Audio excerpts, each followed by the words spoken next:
Peace to the family coming up in the room. Let's get the family up in the room. Y'all know the rules. When you come up in the room, you got to put your city in the room. Let's get your city up in the room. Let's pile up the room.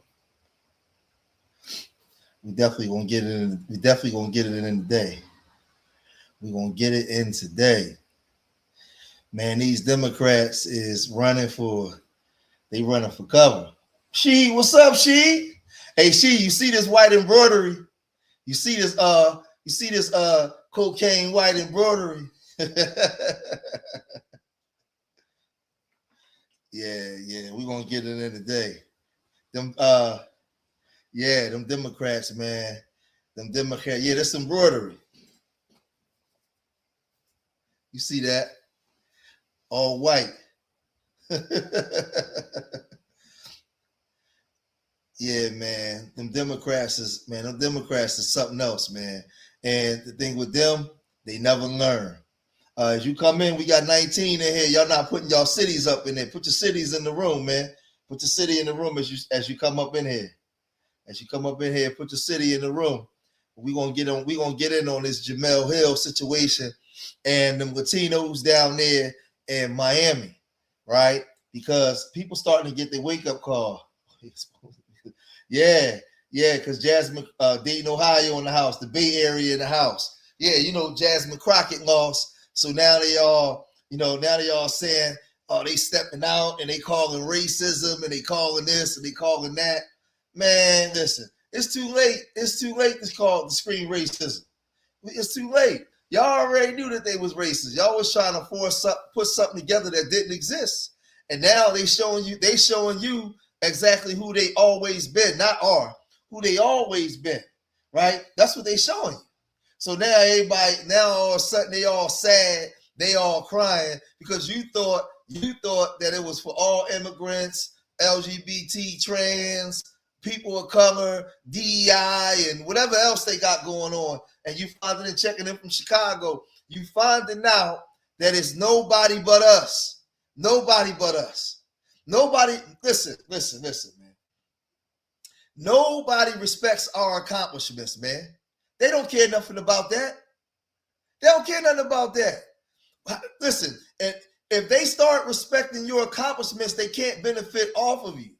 That's why Dr. John Henry Clark said we had no friends. If they start respecting your culture and saying you have culture, then they got to give it all back to you. They can't benefit from you. They can't come here and benefit off of programs that were set up for you.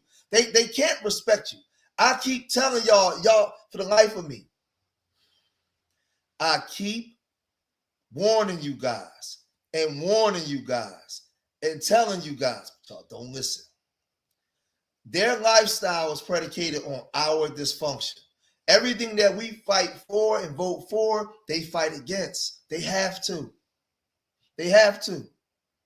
They can't have us waking up. They can't have us waking up. Man, y'all come up in here and get y'all cities up in the room. Let's go. Pile in the room. Get y'all cities up in here. Get some people enough time to get up in the room so we can get up on this Jamal Hill thing, man. Make sure everybody come in the room right now. Make sure everybody hitting that like button. Everybody hitting that like button right now. Oh, man. Make sure everybody hitting that like button.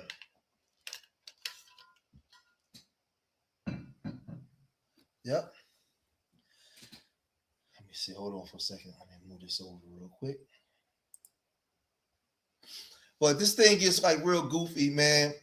It gets real goofy. It's getting real goofy. It's getting real crazy. But the sad part about it is these Democrats ain't going to wake up because they don't have a plan of action. See, I saw online all last week a whole bunch of black women online crying and saying that they was upset and saying that they done. Y'all will never vote a woman. It's so racist. Let me tell my sister something. It's not racism. It's based off of our ignorance. We already know who these people are. So if you already know who they are and you're trying to force them to be something that they don't want to be, then that's on you. That's on you. Now all of a sudden you out here using all our talking point. Y'all out here using all foundational Black Americans talking points because you upset when you already knew what the truth was. You knew them people wasn't rocking with us. You knew y'all already knew what the Mexicans did to the blacks out there in Southern California. You knew what they've been doing to blacks down there in Southern Florida. You already knew this. But for some reason, you really believed that these people were going to be your friend. So you was upset with the Jasmine Crockett thing. You was crying. Oh my God, y'all wanted Jasmine Crockett to, y'all was cool with Jasmine Crockett when she was going in on them W's. Y'all was cool with Jasmine Crockett when she was putting people straight. Let me tell you something. They was never cool with Jasmine Crockett. They was using Jasmine Crockett as a mule to push their agenda forward. They was never cool with that sister girl BS, man. Never. And Jasmine Crockett never ever had the backing of the young grassroots because them policies suck. The policies was never set in place to help the Black community. Never. DEI did nothing for the Black community. Affirmative action really didn't help the Black community. Disparate impact that they put into the Civil Rights Bill didn't help the Black community in the form in which it should have done, because even with that, we still had discrimination on the jobs, and our image still was never protected. We still never had nothing to protect us. Joe Biden, who became your president, is responsible for writing all. Hold on, matter of fact, I forgot to put that in there. Hold on.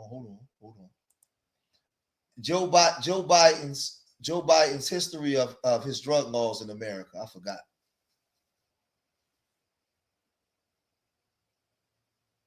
Hold on. Here we go. 84, 86, 88, 94, 2003. Oh, yeah. I got that in there now. Hold on. Let me reword it. I want y'all to see this.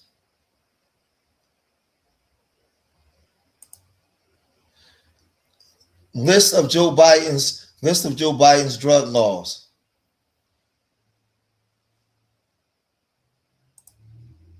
All right. I got it. All right, so let me get back to it. Let's get back to it for a minute. So, listen, man. Our people need to really wake up. Yeah, absolutely. Our people, they're very asleep at the wheel. They're very asleep at the wheel. Hold on. List of each of Joe Biden's crime bills. Dang, what I wanted. Wait a minute, I'm trying to find this thing because I want y'all to see when we went in and we put in this work. I want y'all to see what the Democratic Party allowed. I actually got it. Oh shit! Hold on. I erased it. Hold on, give me 1 second, y'all.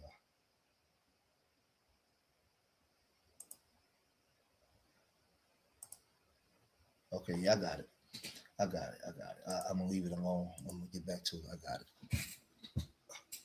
Yeah.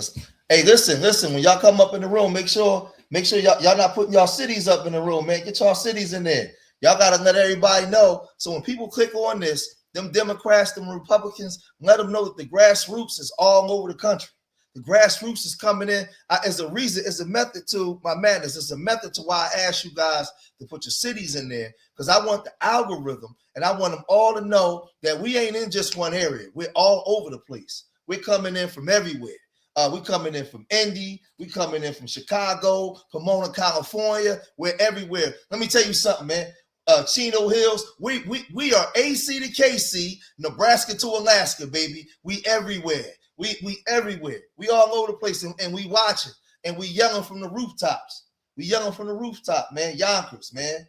Sacktown, Northern California, baby. Sacktown, right? Baltimore City. So we got them coming in. We got them coming in from everywhere. And they're upset now because these people are showing everybody who they really are, right? These people are showing themselves to be who they really are. And my whole thing is, I'm not mad at them. I'm not mad. Listen, I'm not mad at none of them for being racist. They who they are. They're not the problem. The problem is us, because we know that they're racist, but the problem is our response to them. We still got this, in our community, we still got this open door policy where we just let anybody in, man. And I told you guys, and I've been bringing forewarning to you guys, man. Our biggest detractors is not the immigrants. It's our own FBA people, because they are too accepting. They want to let everybody to the darn barbecue. They stuck on that Democratic plantation, and they lost their ability to dream. They suffer from the Freddy Krueger effect. They have a church mentality. They're waiting for something to come from the sky to save them, where they're not willing to fight and save themselves. Every other group knows this, so other groups just take advantage of it. They take advantage of our ignorance. So you see, they on there crying, upset. And now just think about it though. As much as the Democratic Party screamed racism and how this country is so racist, right? How the hell are you online crying, mad because Jasmine Crockett lost, when you knew it would be the same racism that would get you out of there? That lets me know you have a psychological problem. So deep down in your subconscious mind, your mind is warped. They got you. You know that this place is racist, but yet and still, you online crying because Jasmine Crockett didn't win. When you just think about this though, y'all, they conditioned them to scream racism about the W's, but in all actuality, listen to what I'm about to tell you. In all actuality and all facts, a lot of our FBA family are more racist towards the grassroots than they are towards that W, man. I'm going to say it again. A lot of our FBA family that's connected to that Democratic Party are more racist to their own people than that W, man. Because they have expectations in that W. They had expectations in that W and in them Latinos to vote and put Kamala in office, to vote and put Jasmine Crockett in that office. Because if they didn't have expectations, they wouldn't be online crying. They would already understand the assignment. If they didn't have expectations, Las Vegas in the house. Listen to what I'm teaching y'all. Listen to what I'm putting down.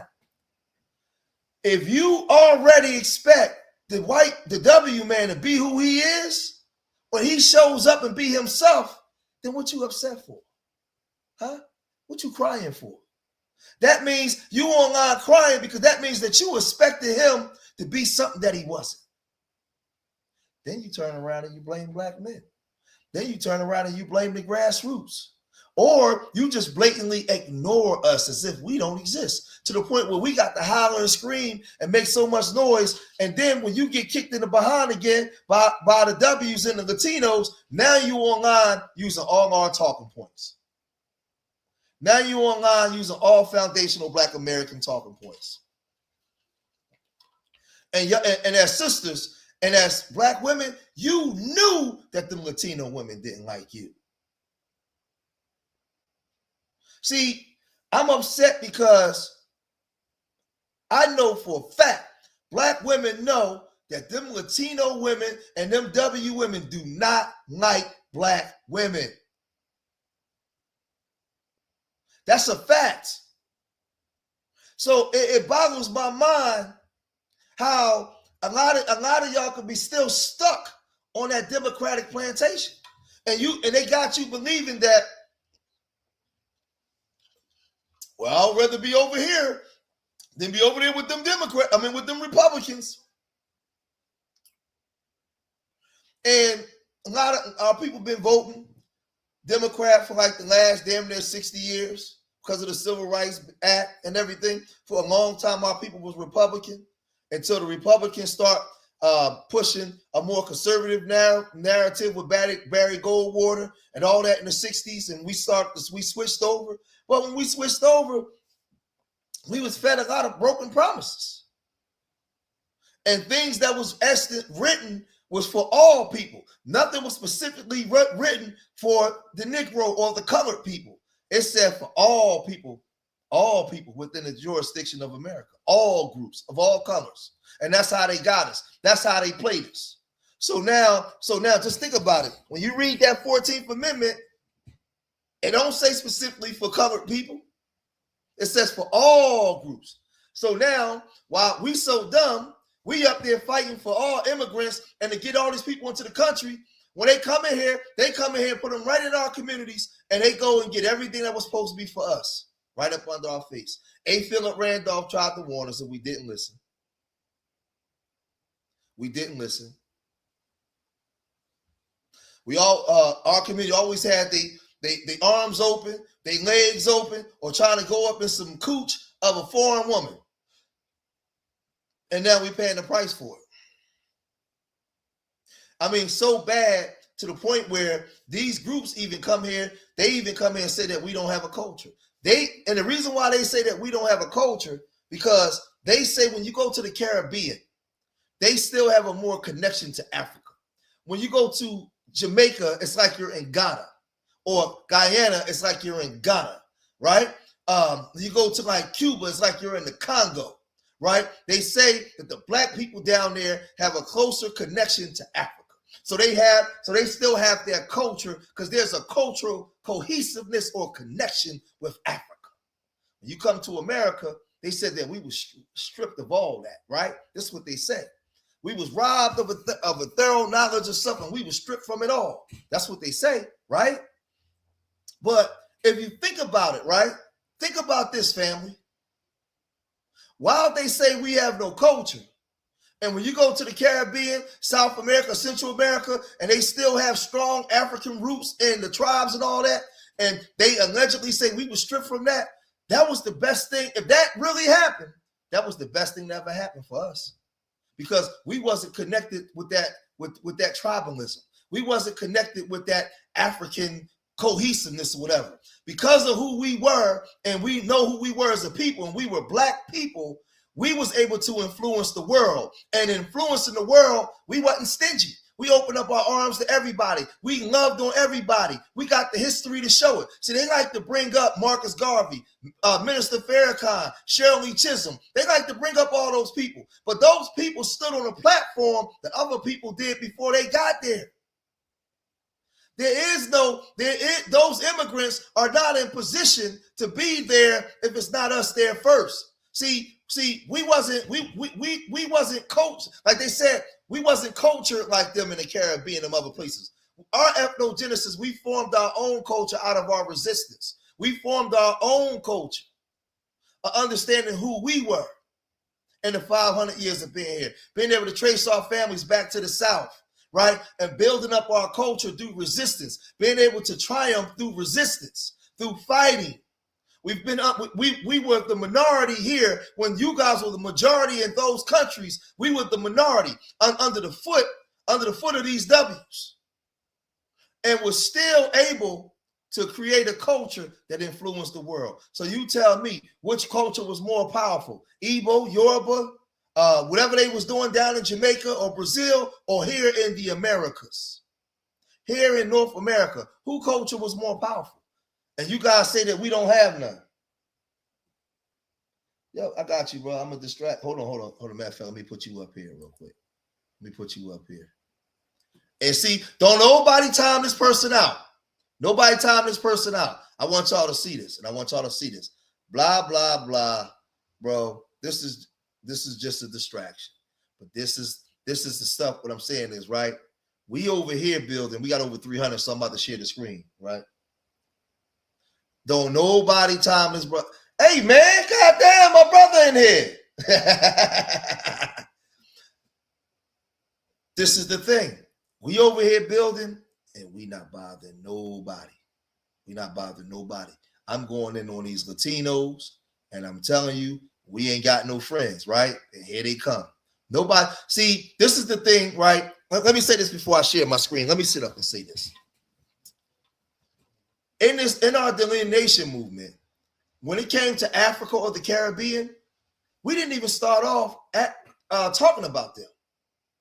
They jumped themselves in it because all my friends that's from the Caribbean and from Africa know that we're not talking about everybody. We're talking about the raccoons and the sellouts. If you go over to London right now or Black France, you got brothers and sisters over there calling out their Sambos and raccoons and sellouts. We only talking about when you're Black. The ones that come over here, throw their nose up in some W cooch or let the Pink Panther in between their legs and start talking down on us. We're not talking about, so what I'm saying is, y'all, the thing is, with a lot of y'all know we've been saying this for the last 6 years, and y'all still come over here starting trouble. My whole thing is, if you from Jamaica, Grenada, Ghana, Suriname, all them darn places, right? And you foul, I love you. We cool. We cool. Just respect my culture here in America. We respect yours. And we've been saying that forever, but for some reason, you guys crowbarred yourself into something that had nothing to do with you.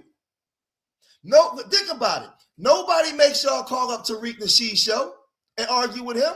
Tariq said, I'm not talking to y'all. So why y'all calling in the show? Huh? Because some of you are showing your disdain and dislike for Black Americans. And we've been calling this stuff out, right? One of my best homies online I've been cool with is Richie. Man, Richie ain't never had an argument. He's Jamaican and Nigerian. He from the UK. We used to do all our live streams together. He understands what I'm talking about. Clearly. So a lot of y'all fit that description of those immigrants that talk down on Black Americans. So we talking to y'all, not the riders, because I know it's riders in every country. But let me share the screen. Let's get off into it. We 21 minutes in. Let me share the screen. If you go overseas right now, you got brothers and sisters calling out their coon suit.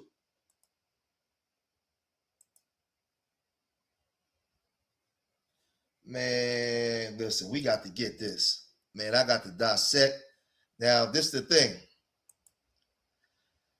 I got to dissect and break this down. Now, I tell you, as we go, what's up, Skinny? As we go, hold on. Oh, yeah. As we go here, no emotion involved. We're going to do this piece by piece. That's it. We're going to pick this apart piece by piece. So, he said she a fed. We're going to pick this apart piece by piece, man. Let's get off into it. One, there is a lot of diversity within the Latino community as it relates to voting, much like there is with Black people or any other racial ethnic group. You can't cast a wide net over everybody and say they should all believe this. But that being said, as anyone knows, there's a very different way which Cubans vote, which Venezuelans vote, which Mexicans vote, and on so down the line. And you can't all assume. She said there's a very different way in which all these different groups vote. Now, there's truth to that, because a lot of the Mexicans was upset and Cubans was upset because Trump brought them Venezuelans in and gave them a bunch of resources that was going to them, right? But guess when they all get together, guess what they all dislike? FBA Americans, every last one of them. They all still come together in this country and have very disparaging things to say about us, right? Hold on for a second, because I meant to put this up before I started it. I wanted to get y'all warmed up. Hold on. Give me one. I wanted to get y'all all riled up, right? I want to get y'all riled up before. Watch this. I want to start some trouble first. Let's kick up some dust real quick. For people who think that we be just talking FBA, foundational Black Americans just be talking trash.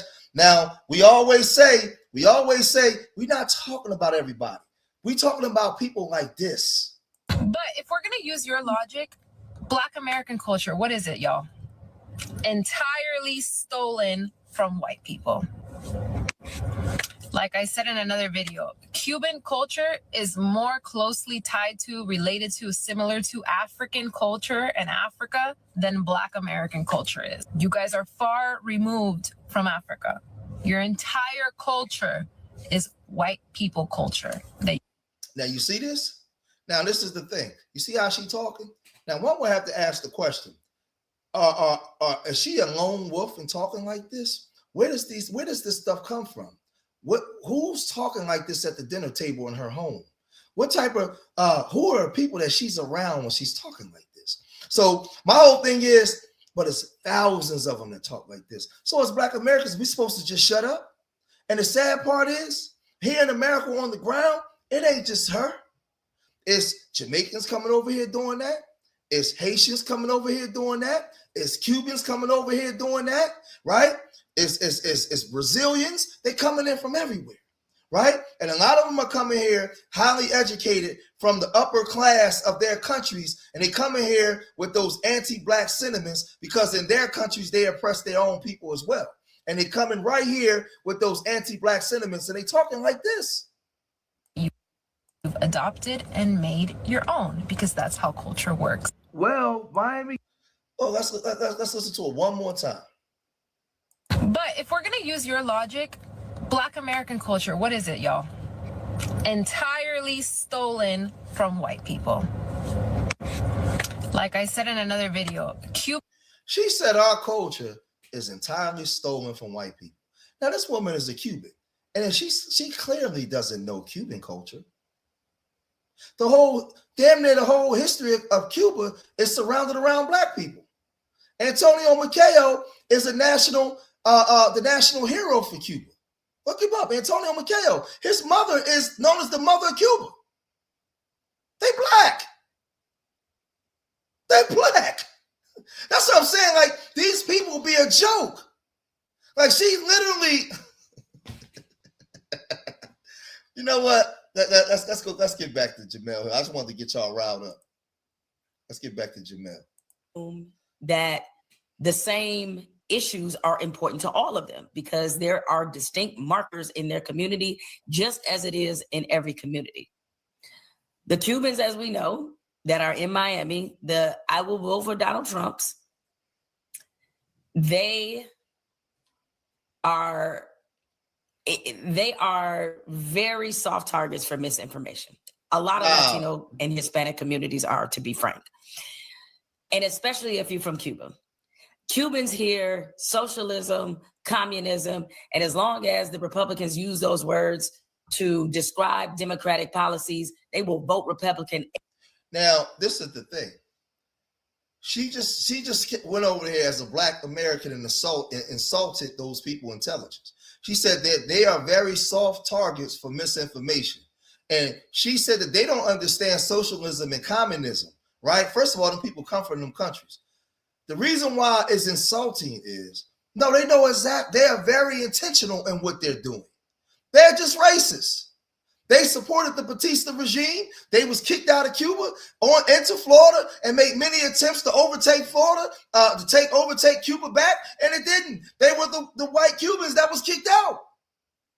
But she's on there insulting their intelligence as a Democrat, right? And we're saying, no, they're not soft targets. They knew exactly what they was doing. They knew exactly what they was saying when they went and made those votes. What are you talking about, Jamal?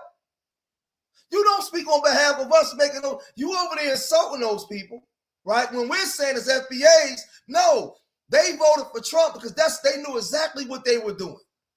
Let's listen to some more. Every time, even if they're voting for themselves to be put out of America, they will do it every time. And so that's something that it requires a level of sophistication to understand. And one of the main platforms. All right, so those are my comments the other day. And apparently that was not warmly received by some members of the Latino and Hispanic community. And next thing I know, I'm getting tagged in videos. You should be getting tagged. People accusing me and arguing against points I didn't even make. And that's when I was like, okay, well, I guess I got to respond. So you should be getting attacked. You went out there and made some comments about those people that was false, as if you said that they were soft target for bad information. No, they wasn't. They knew exactly what they was doing. So you deserve the attack that you're getting from them Cubans. You don't speak for foundational Black Americans. We never said that they were soft targets for misinformation. We don't, as foundational Black Americans, we don't think that the Latinos are stupid. We think that the Latinos are voting exactly the way that they want to vote. And a lot of them have anti-Black racism, and they love that. They want close proximity to that W, so they went and they voted that way. You're on here trying to run interference, saying stupid stuff, and now here they come. I wasn't surprised that Breitbart, all people, a conservative leaning, not conservative leaning, it is a completely conservative right-wing publication. This is what the headline was after the live that I did on Wednesday. Jamal Hill, Cuban Latino communities are soft targets for misinformation. You know why I said that? And by the way, I'm not excluding Black people from this. Minorities, period, are heavily targeted for mis and disinformation. One, the reason we are is because many of us have a natural distrust of government because of what we have experienced. Not them. So it makes sense why you would target. See how she keep comparing us and our plight here in America to the immigrants that's coming over? We have two separate arguments. Their plight is with the government that they're fleeing from. Their argument and plight and their struggle is with the governments that they're fleeing from to come into America by any means necessary. Why are you comparing the two? This is that Democrat plantation BS.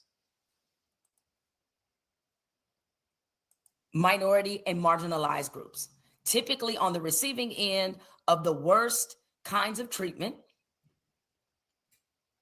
And so because of that, it makes these groups ripe to be targeted for disinformation.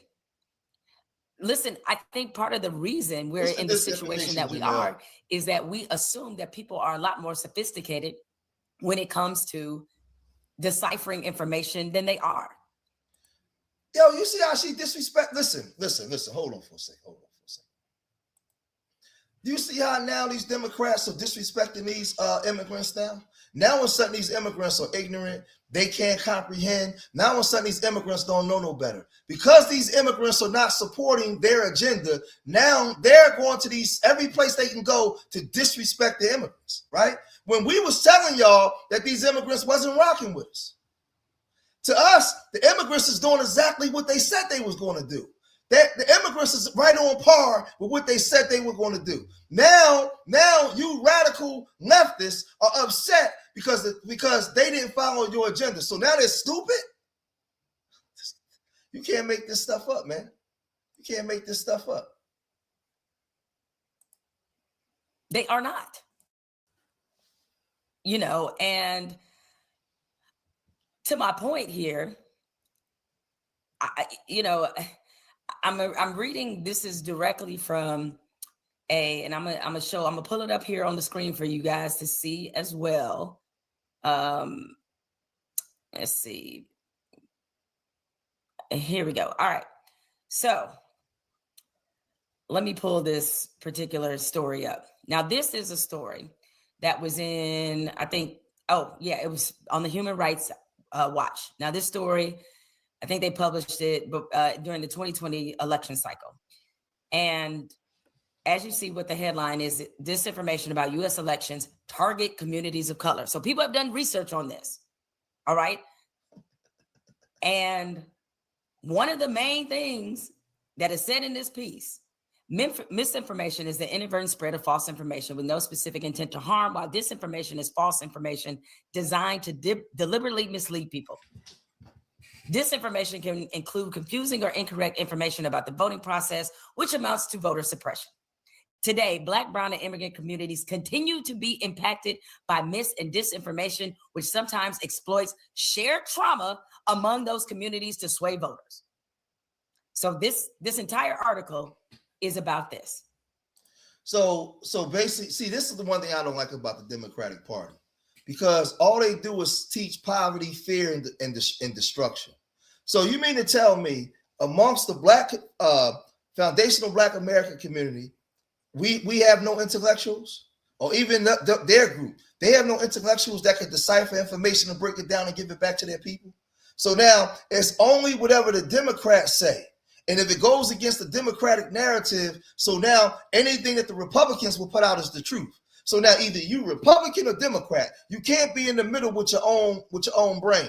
So you mean to tell me we have no intellectuals that can read this or can look at their circumstances and say, hey, we're not rocking with that. And if you go against that, you a pariah, you out. That's exactly what she's doing. So we're unpacking this piece by piece because I'm showing you what they do to us, man. I'm showing what they do to us and what this Democratic agenda is to keep you on a hamster wheel, going nowhere fast. So let me show you one of the critics, one of the Cuban critics who responded to what I said. Live together to make a formal response video to this, but I am so fucking tired of this.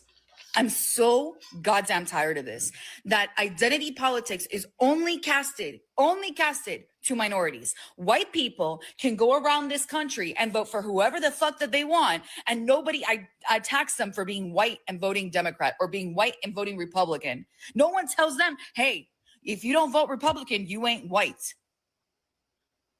No, we get casted the stereotype. We get casted that if we vote anything differently than what the stereotype they think of us, oh, then we must be too fucking stupid. And right. That's coming from somebody, me.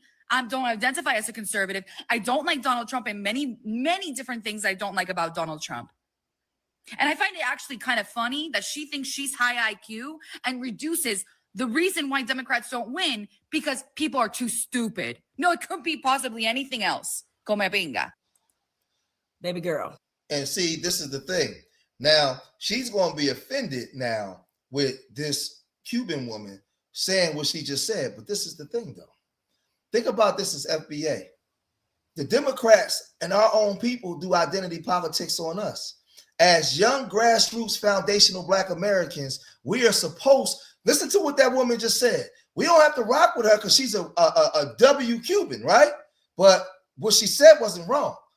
If you transpose that to the grassroots of the foundational Black Americans, we're under fire from our own people because we don't want to deal with identity politics. We want to separate from all that, and we want to go into the middle, and we want to come together as a group, and whoever meet our demands, that's where we go. We're not hitching our wagon to no Democrats. We're not hitching our wagon to no Republicans. We're not doing none of that. We're not dealing in identity politics. And if you notice, all of them Democrats and the Roland Martins and all of them, they call us stupid. They say that we don't know what we're talking about. They say that we're ignorant. They call us all kinds of names. So it's the same playbook. And this is the thing I'm trying to get y'all to see. It's the same playbook. So when you hear that lady say that, right, she's mad. Jamal's mad because you insulted those people. You insulted those Cubans and called them names because those Cubans didn't want to be on the Democratic plantation. They ran over there to their daddy. Those Cubans identify as W's, and they ran over there to the W's. That's who they ran to. They want to be W's. Leave them alone. So now that they don't want to be over there, you want to insult them. But I understand that because Jamel Hill and her crew is doing the same thing to the grassroots foundational Black Americans because we don't want to be on that plantation. They're doing the same thing. So now let's listen to her rebuttal. That's an ugly face she's making. Oh, look at that face. Ooh. This has nothing to do with a lack of intelligence, and I certainly do not purport myself as being somebody who is smarter than everybody else. But let me go back to what the Human Rights Watch said, okay? Just so I can make this abundantly clear. Hold on. When I said, thanks for the super set sup, George. Them Dems in their shields are finding it hard to believe the Hispanics won't vote for them. Yes, absolutely, man. Thanks for the $10 super chat. Hey, if you guys want to donate, you guys can donate through Cash App. It's pinned to the top, PayPal or Venmo. Right there at the top is the Cash App link and the Urban Nerves link. And when you hit that link, you can go to Venmo or PayPal, and everything goes directly to our foundation. It goes directly to our Urban Nerves, Foundation. So if you guys want to donate there, all right. So let's get back to it. that your community in particular was targeted. This is what I mean. For example, during the 2020 election, Latinx voters, I don't even know if we're still using that term. Never loved it. At least I'm told by Latinos, didn't love it. Latinx voters in Florida were targeted by ads that falsely linked President Joe Biden to the repressive Venezuelan leader, Nicolas Maduro. Immigrants who rely on translated content often find themselves subjected to mistranslation in WhatsApp groups and other social media platforms where Spanish content moderation is limited. In comparison to text, audio, and visual mis and disinformation can be especially difficult to detect and debunk. These threats are amplified by the rise of artificial intelligence. Not only is AI used to produce realistic misinformation and disinformation quickly and cheaply, bad actors can also use AI to reach communities of color with even more precision. So baby girl, stop putting your insecurities on me. I didn't say you wasn't smart. This is the world that we live in. The world that we live in is seizing on the trauma that many Cubans have experienced as either exiles themselves or because they have family members who are 1 or 2 generations removed from horrific, oppressive treatment by the Cuban regime. And because of that, they throw around the word socialist, communist. Republicans do it as part of their packaging. Hey, Everything is socialist. Everything is communist that Democrats do. All the policies. And as soon as they call it that, it triggers something. That's fine. Hold on. It's not. We got 975 people in here, but we only got 297 thumbs up. I need everybody right now, man. If y'all rock with me, everybody right now, man. We're gonna count to 15. Hit that like button. 1, 2, 3, 4, 5, 6, 7, 8, 9, 10, 11, 12, 13, 14, 15. Everybody hit that like button, man. We got 1,000 people in here, man. It should be 1,000. Come on, man. We all FBA in here. All my FBA family, everybody hit that like button. When I click back on there, I need my minds to tell me in the next 5 minutes. I need my minds to tell me in the next 5 minutes how many thumbs up do we have, because we should have at least 700 to 800 thumbs up in here. All right. So my minds in here in the next 5 minutes. Give them 5 minutes. Let me know how many thumbs up we got. Let's get back to it. I find that it triggers something because it's triggering something traumatic. But what I'm saying is a lot of people do not understand that this is the play. I'm not saying everybody, because some, especially the younger generations of Cubans, do understand this. And there is more voting diversity among them than maybe some of the older folks.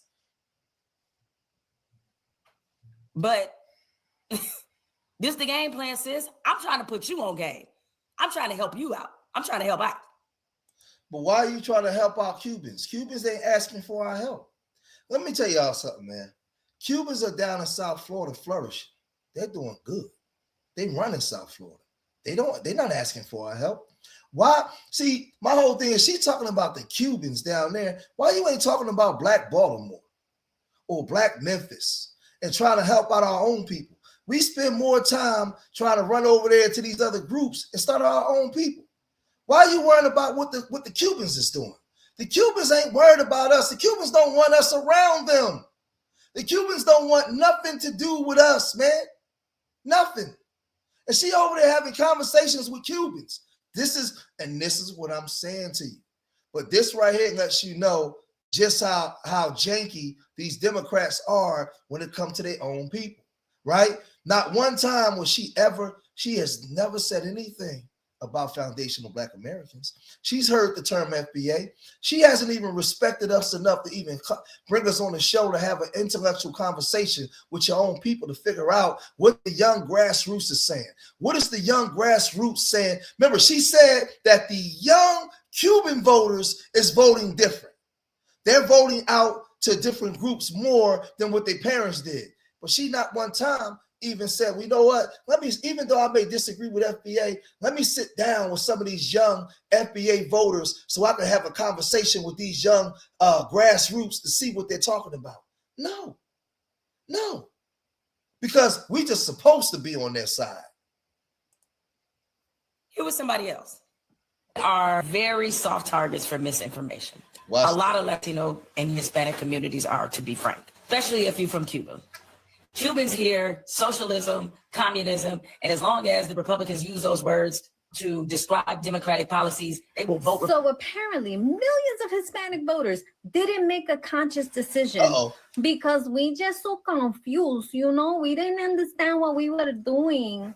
That's pretty fucking insulting and tone deaf considering the state of your community that's been voting lockstep with the Democrat Party since you got the right to vote. I'm sure you don't want me to go down the laundry list of devastating policies that the Democrats have had you voting for that has taken away your family. Hold up. Let me stop you right there, sis. Now she offended. Okay. Now I want you guys to understand something about Black people in the way that we go. Hold Black on. People. Are y'all ready? Are y'all ready? She about to go full FBA. This is the hypocrisy.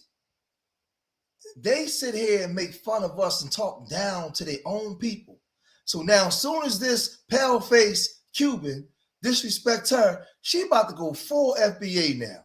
All of a sudden, she's offended, and she about to use, everybody hit that like button. We over 1,000 in here. She about to hit that. She about to go full FBA in the building now.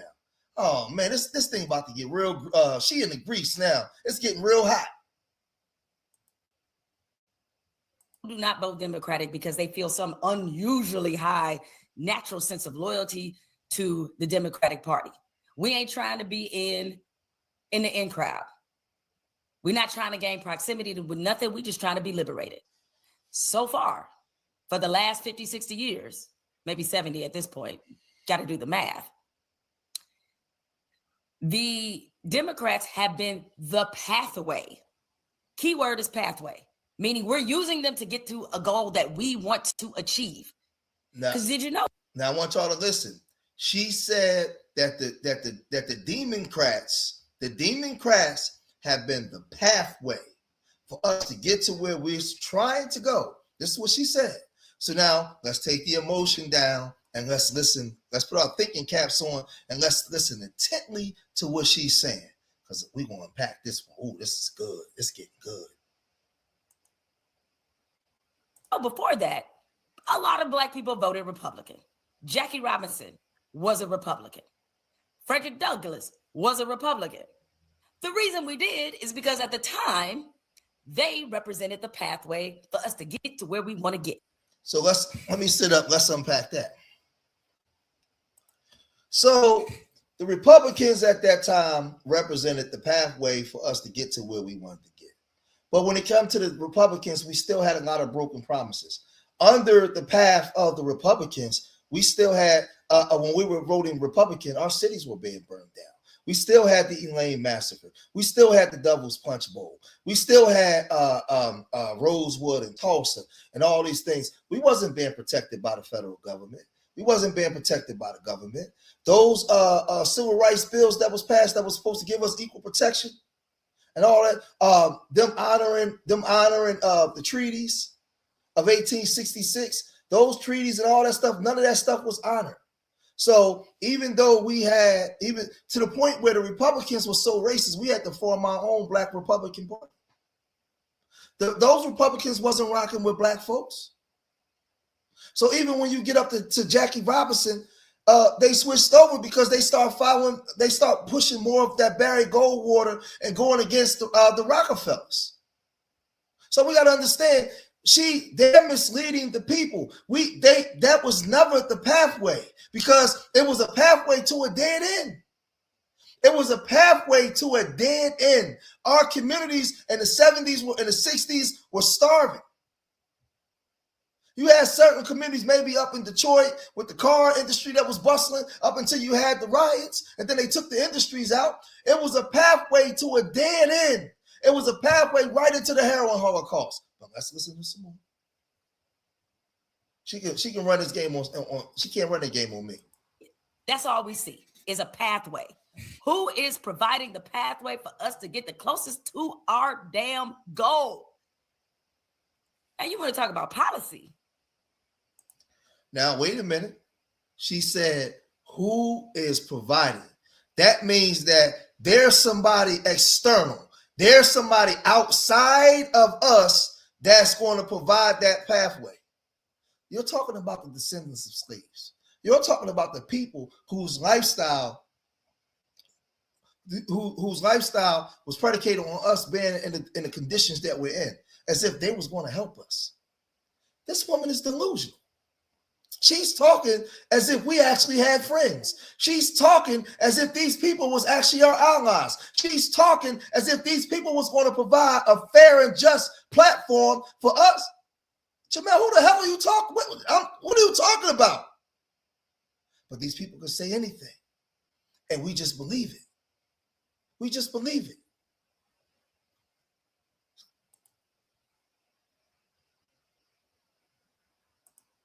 Baby girl, your people wouldn't even be here if not for us. Here we go. And I don't say that to be arrogant, and I'm not saying that trying to play the oppression of. Wait a minute. Who the heck do Jamal Hill think she is to get up there and tell them Cuban people, they people wouldn't be here if it wasn't for us? Now hold on. We got to go full screen again. Now, you know darn well when Tariq Nasheed, when Dr. Claude Anderson, and all those elders and all of us young grassroots start blowing the whistle and saying this, we was being attacked by y'all. Y'all was telling us that we was dead wrong for bringing up the civil rights, the 65 Immigration Act. Y'all said we was dead wrong. Now, all of a sudden, because you feel insulted by Cubans that you insulted because they didn't want to vote for you, you want to now invoke FBA talking points? Listen to me. Listen to me very closely, family. When I'm telling you, our biggest detractors are not the immigrants. It's these people like her. She's the biggest problem. All her ilk, all of them, they got to get out the way. They are poison to our community. And they are liars. And they do nothing but hold the mantle of keeping our communities backwards. Because when we tried to warn you, you didn't want to listen. Now you invoking these talking points because they said something about you that you don't like. But before that, you were saying screw foundational Black Americans. You was riding with them immigrants over us. Now all of a sudden, you ready to have the audacity to tell those immigrants they wouldn't be here if it wasn't for us. You wasn't telling them that 2 years ago. You wasn't telling them that when you wanted to vote and they didn't. We knew that they wasn't going to vote. We told y'all that they wasn't going to side. Now all of a sudden you want to use the talking points?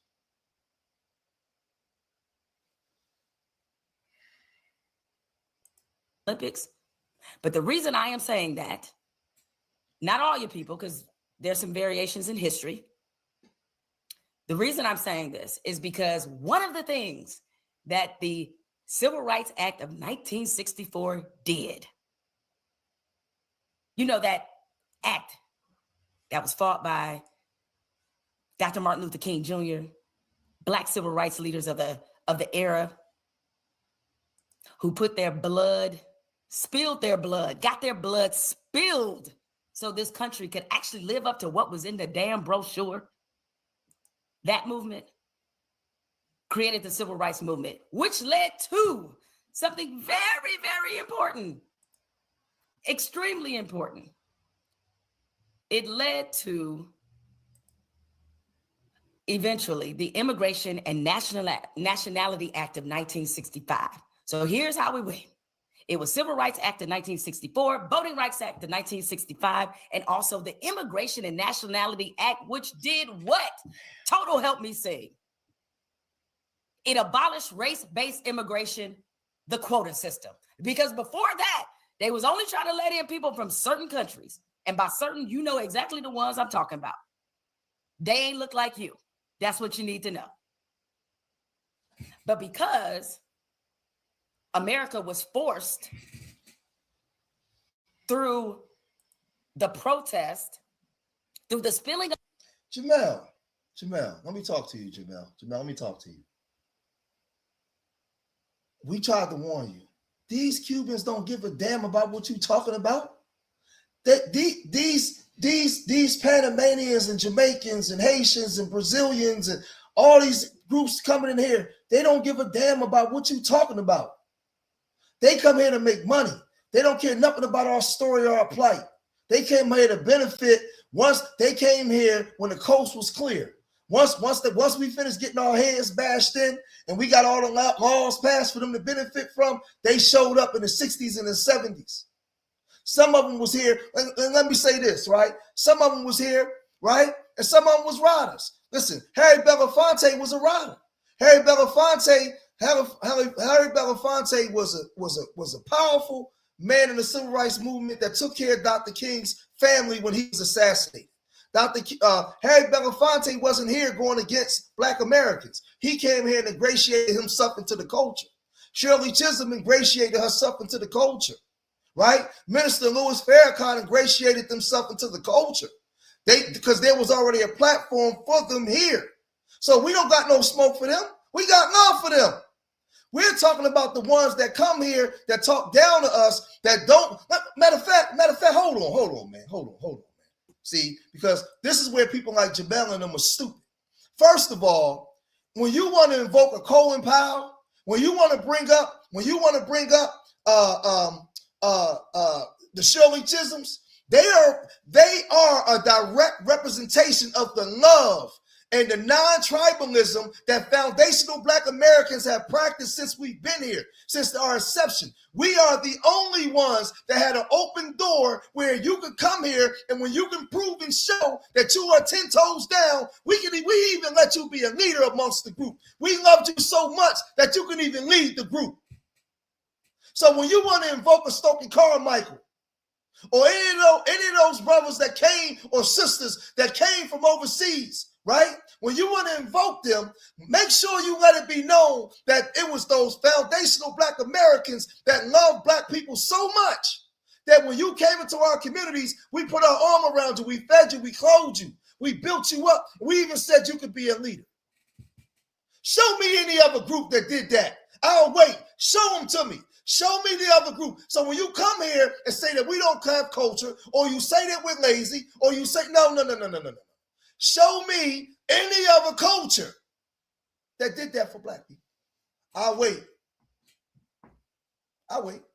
So when you come here and you say that we called you African booty scratcher, or when you come here and you say that we didn't treat you right, you guys can invoke these immigrants, because there were Black people here that was waiting for them when they got here. And when they got here, we had food for them. We had warm clothes for them. We had love for them. How come y'all never talk about that? Huh?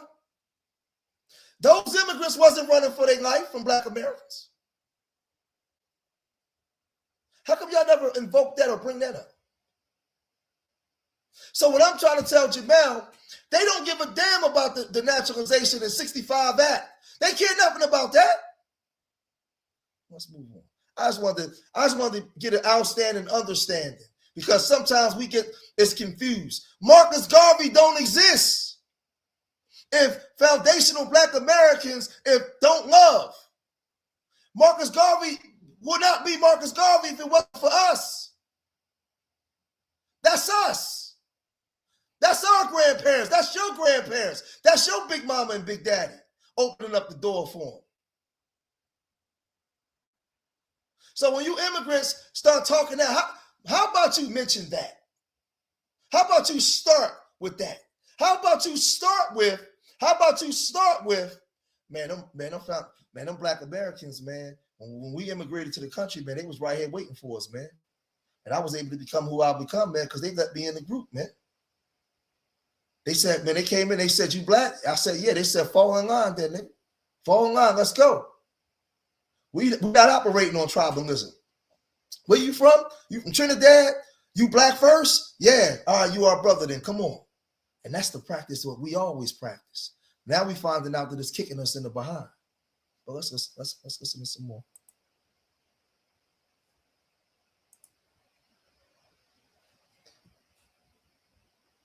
Hold on for a second. Hold on. Let's get the troll up in here. Let's get the troll. Look at the troll. Look at the troll, y'all. I'm giving the troll some of the attention before I get him up out of there. Get up out of here, troll.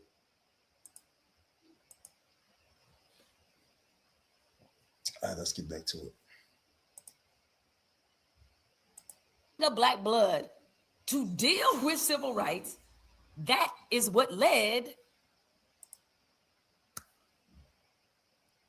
to the U.S. opening its borders. That's what led to it. So before you want to lecture me and lecture black folk about a continual allegiance to a party, you got to understand what we invested in that party. And the reason we did and have voted a certain way ever since is because that Voting Rights Act, that Civil Rights Act, and I could take you throughout. Now, this isn't to say that the Democrats are perfect. Mass incarceration, income equality, they got blood on their hands too. But the same party, we also got the first black president, the first black female Supreme Court justice, the first black vice president, so forth and so on. A lot of firsts, don't have time to list it all. The amount of legislation that made sure that the people who came here were treated with respect and dignity. Hold on for a second. That's what led to it. So before you want to lecture me, wait a minute, let me go back a little bit more. Do the spilling ain't look like you? All right, here we go. Something very, very important, extremely important. It led to eventually the Immigration and Nationality Act of 1965. So here's how we went. It was Civil Rights Act of 1964, Voting Rights Act of 1965, and also the Immigration and Nationality Act, which did what? Total help me sing. It abolished race-based immigration, the quota system. Because before that, they was only trying to let in people from certain countries. And by certain, you know exactly the ones I'm talking about. They ain't look like you. That's what you need to know. But because America was forced through the protest, through the spilling of black blood to deal with civil rights, that is what led to the U.S. opening its borders.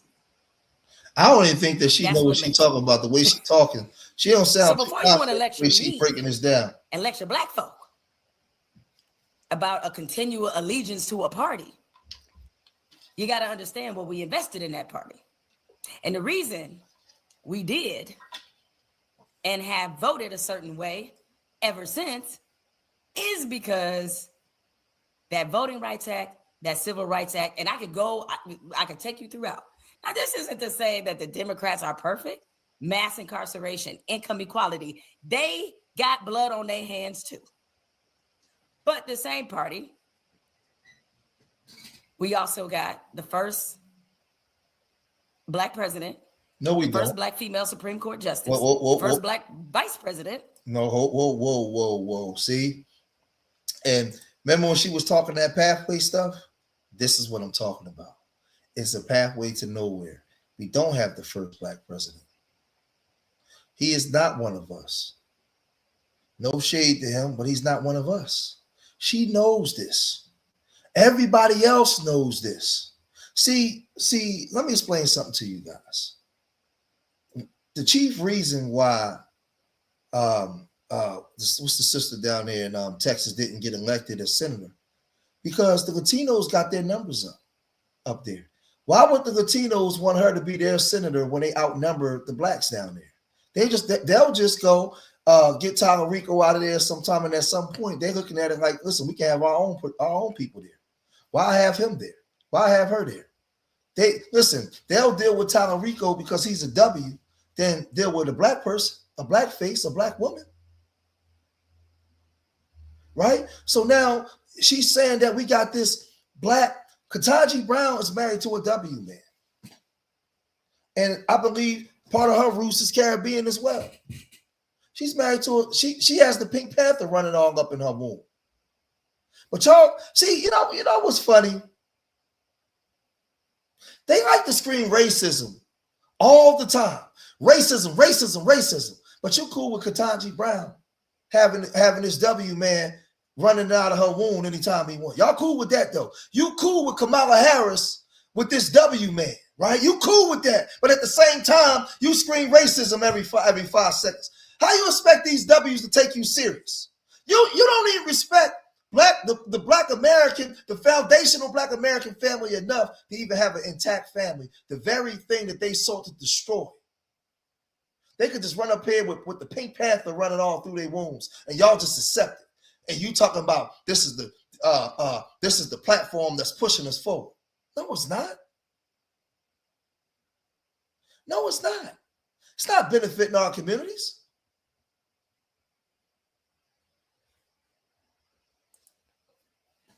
So forth and so on. A lot of firsts. Don't have time to list it all.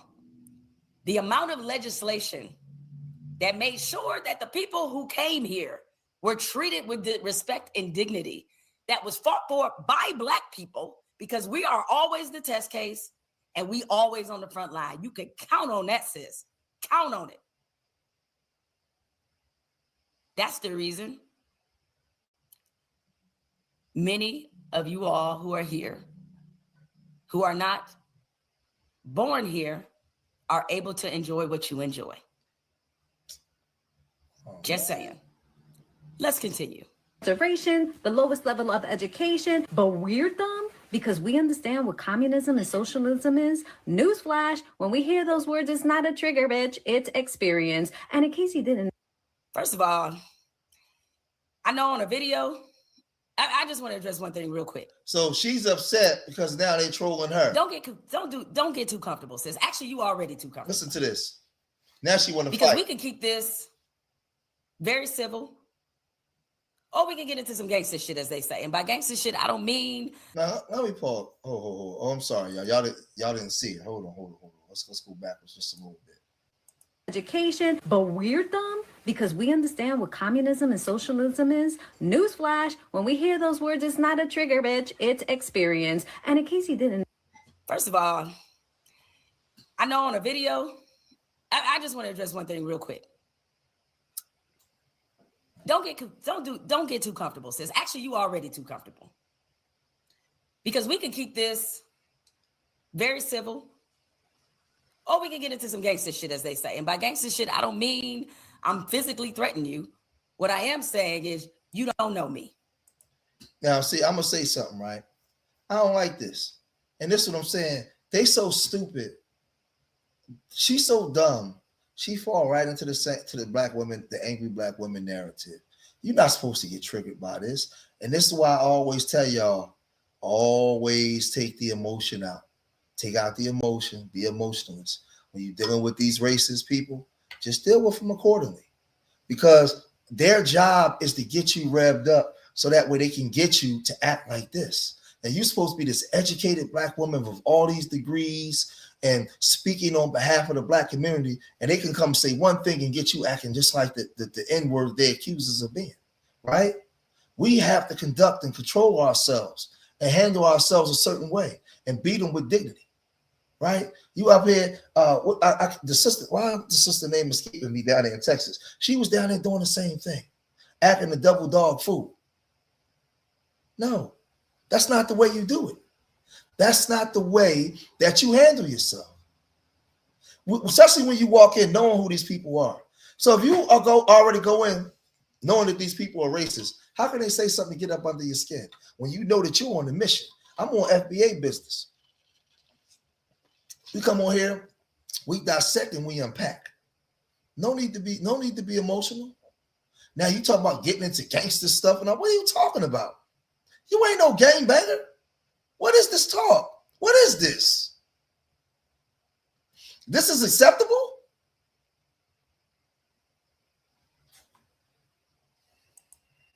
So don't even think to call me a bitch.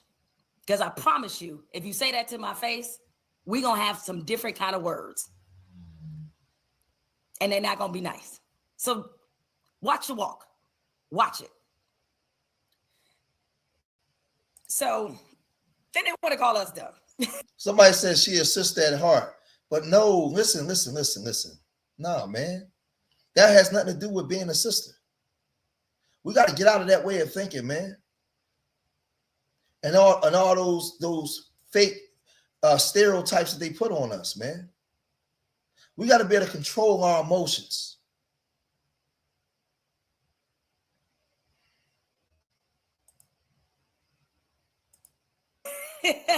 Because of the way that we voted. And to that I say this. To that I say this. So the majority of y'all supported Donald Trump in Florida. I'm speaking, I mean, especially the Cuban population in general. I mean, there's obviously a significant number of Cubans in Florida. Supported Donald Trump. And then something real interesting happened. President Trump for the death of my son because he wasn't the one who pulled the trigger. But I do think that Now, hold on. So now she's insulting the Cuban people even more because now she's showing an image of a woman whose son was unalived by ICE, right? And what she's insinuating is because y'all voted for ICE is the reason why your son is dead. And as FBAs, we ain't saying none of that. We just sit this out. That's none of our business because the Cubans, the Miami Cubans, are able to vote for whoever they want to vote for. We would never get up there and say, well, your son is unalive because you supported ICE or you supported Trump. They supported who they want to support. So now all of a sudden you want to insult the same people you was trying to align with by insulting this woman whose son was unalive. Now you want to invoke this video when you was trying to align yourself with these people when we tried to warn you. This is how devious this woman is, man. Something needs to be changed in that department as far as the pattern of violence or abuse and impunity. Rachel Ray's son, 23-year-old Ruben Ray Martinez, was killed by an ICE agent nearly 1 year ago here in Texas, but she's still looking for answers. Yeah, everything was good. I just don't understand why they had to be this way. Ruben, an American citizen, was killed in March of 2025, roughly 10 months before the fatal shootings of Renee Good and Alex Preddy in Minneapolis. But ICE's involvement had not been. Every damn day it's a new story about how the man y'all voted for, not all of y'all, but enough. Yo, that's some dirty Democrat stuff. So you gonna invoke a video of a woman whose son was unalived by ICE because they didn't rock with y'all? Wow, these Democrats is vicious, man. I mean, we already know what we already know. Look at our eyes, man. We already know what the Republicans are. But how low could you get? So this woman is mourning the death of her child, and because she didn't align with your Democratic policies, you're saying her son is no longer living because they didn't ride with y'all. Wow. That's crazy. When we tried to warn y'all, and again, us as FBAs, we would never, us as foundational Black Americans, we have more class than that. We would never make a video of that woman mourning the death of her son because that was none of our business. We don't wish death on nobody, but who she voted for was none of our business. Our business was our communities because we know as a whole, those groups don't rock with us. So now, because you was going against foundational Black Americans for the immigrants, y'all are super pro-immigrant. So now because they didn't vote for some, now that they're not supporting you, you're going to disrespect their community by calling them dumb and show a video of a woman mourning her son? Damn, these Democrats are getting to all-time lows, man.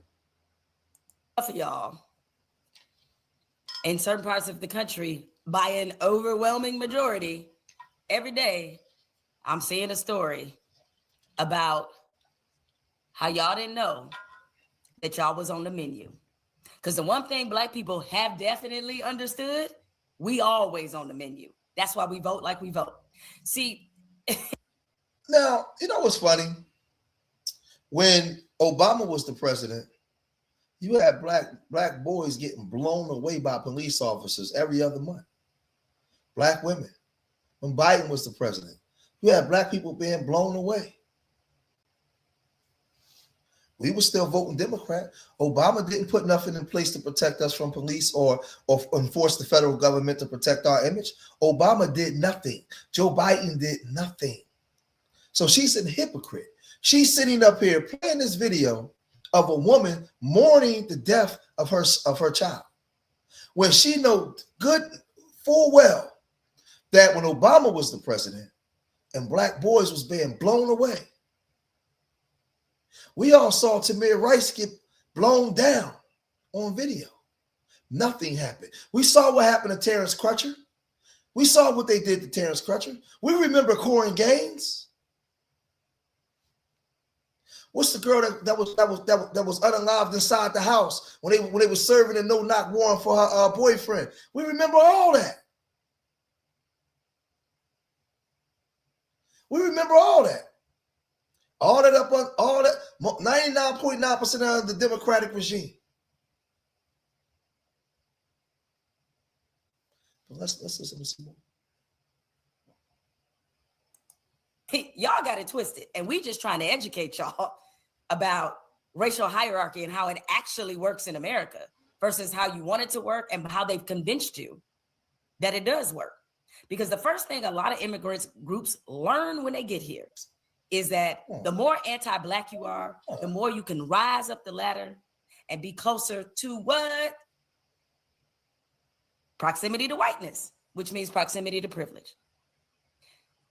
Part of what gets you that privilege is the more disdain and disgust that you show for us. And we peep it. Make sure y'all hit that like button. We call it out. Because we don't have that luxury. We don't have it virtually because of skin tone. We can't just blend in at all. But now you see how she running back to racism again? Now I'm gonna show you the hypocrisy. She's running back to racism again, but she invoked Ketanji Brown. Ketanji Brown got the Pink Panther pounding her out. Y'all want Kamala. Kamala got the Pink Panther pounding her out.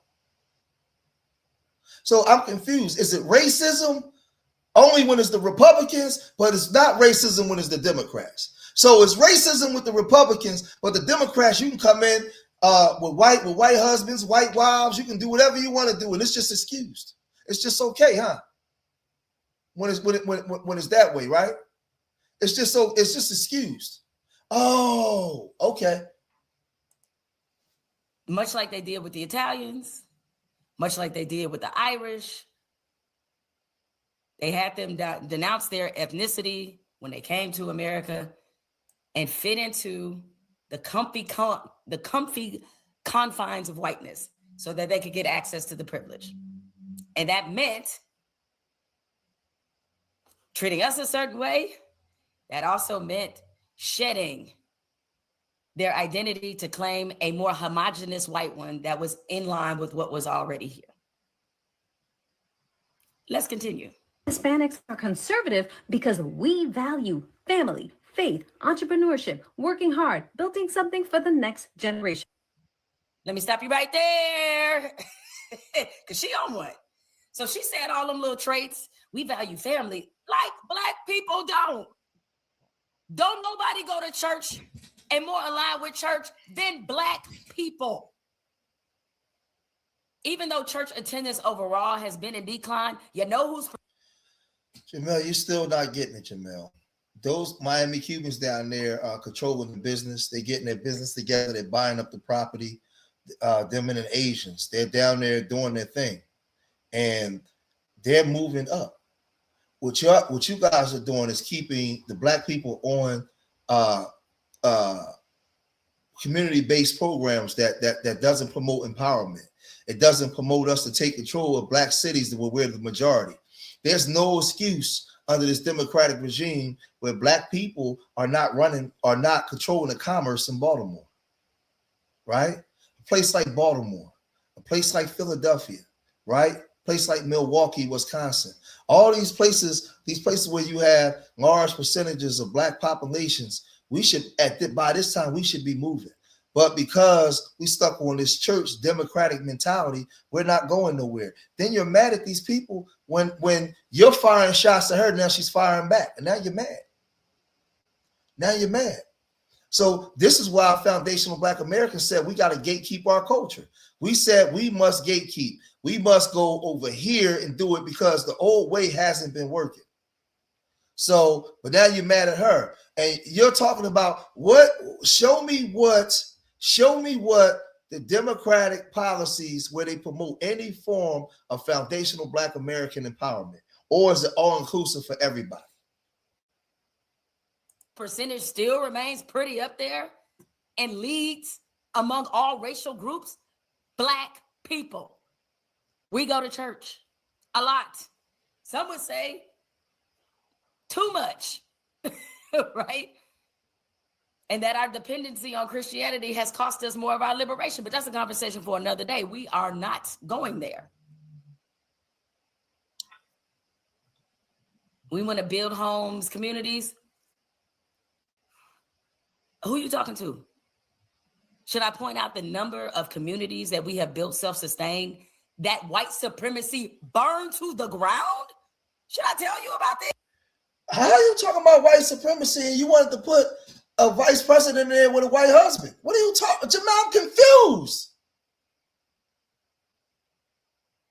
Y'all put a woman in a Supreme Court with a W husband.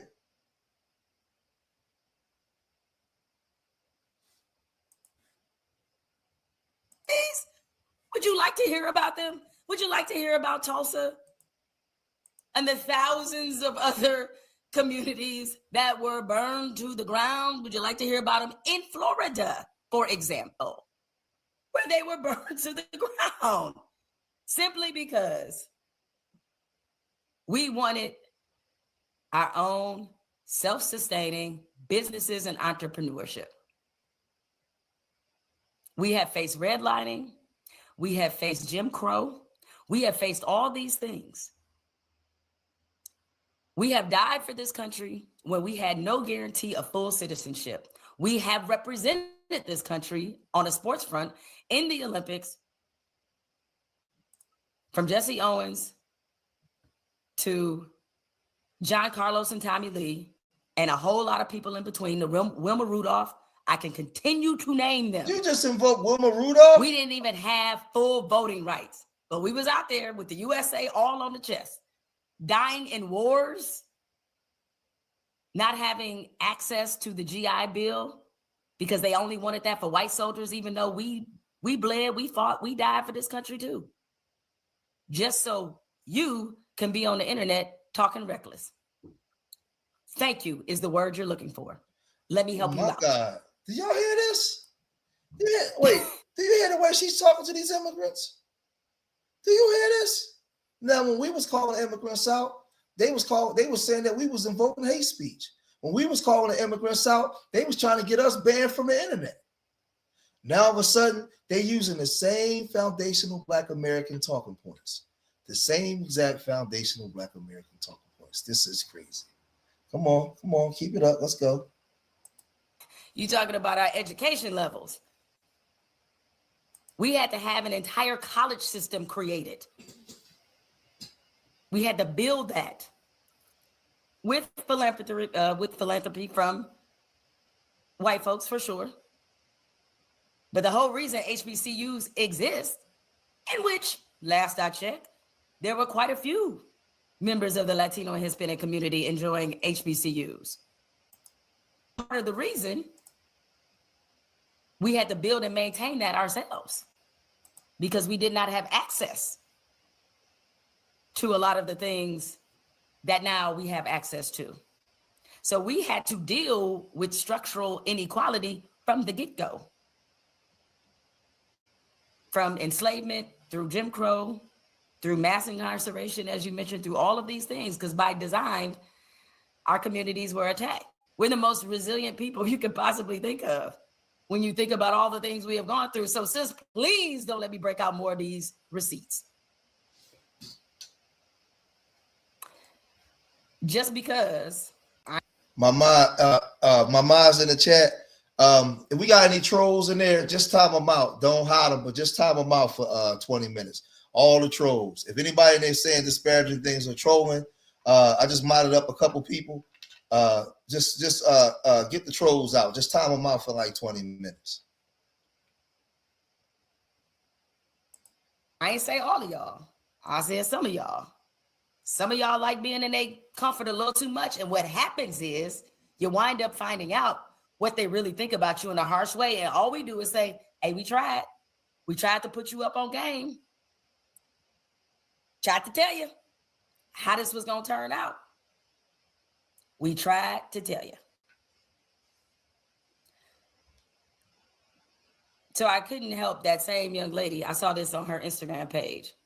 Thank you to this great country and the generations who fought, defended, and created it so that we can dance freely. Oh, you're thanking us now. Great. Oh, I'm glad you're getting the message. Thinking W, folks. You're not thinking you.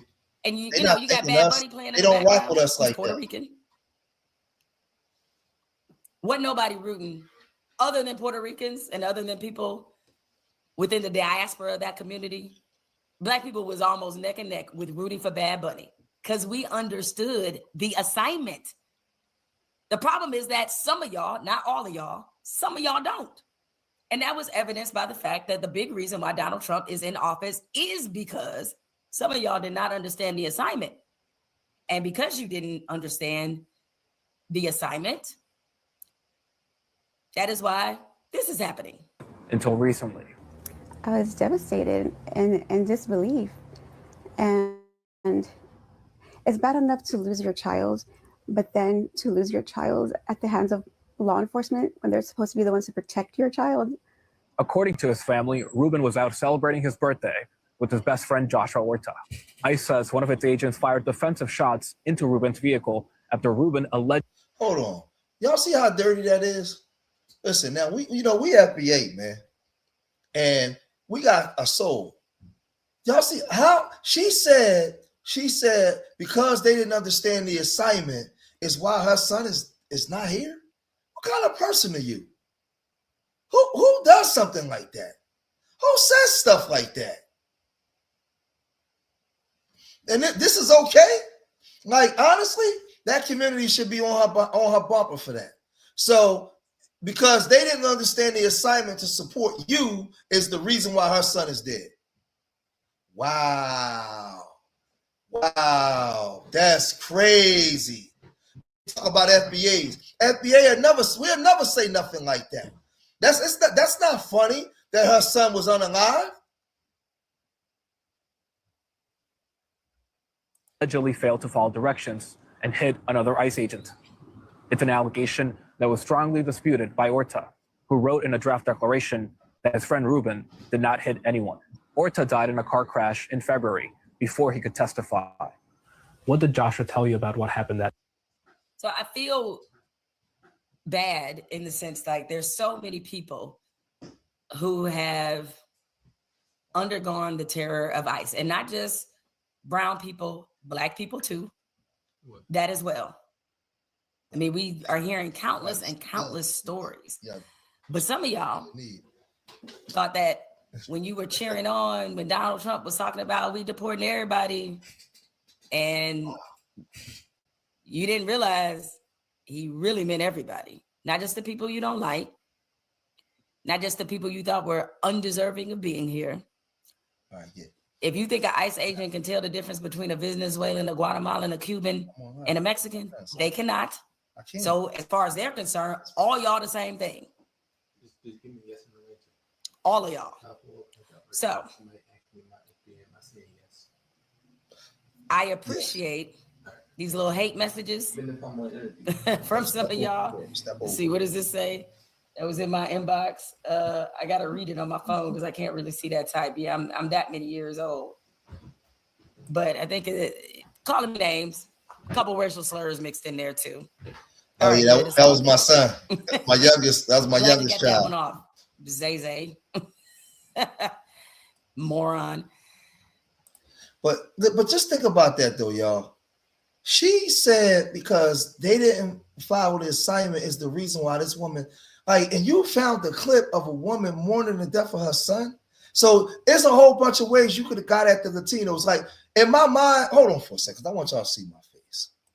Do you know in my mind, whenever I'm getting at the Latinos about, if y'all see me, I have never, ever found a clip of somebody mourning the death of their child to use as ammunition to show what they, how they either come after us or didn't, or what they didn't vote for.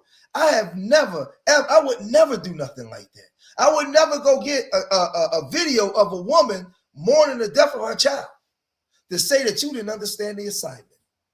What kind of person is that? What is that? And that's not me making it up. She used those as her words. That's crazy.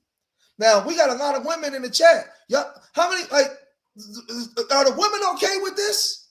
Like, to me, that was real low. Like, that was low. Man, that's crazy, man. That's crazy.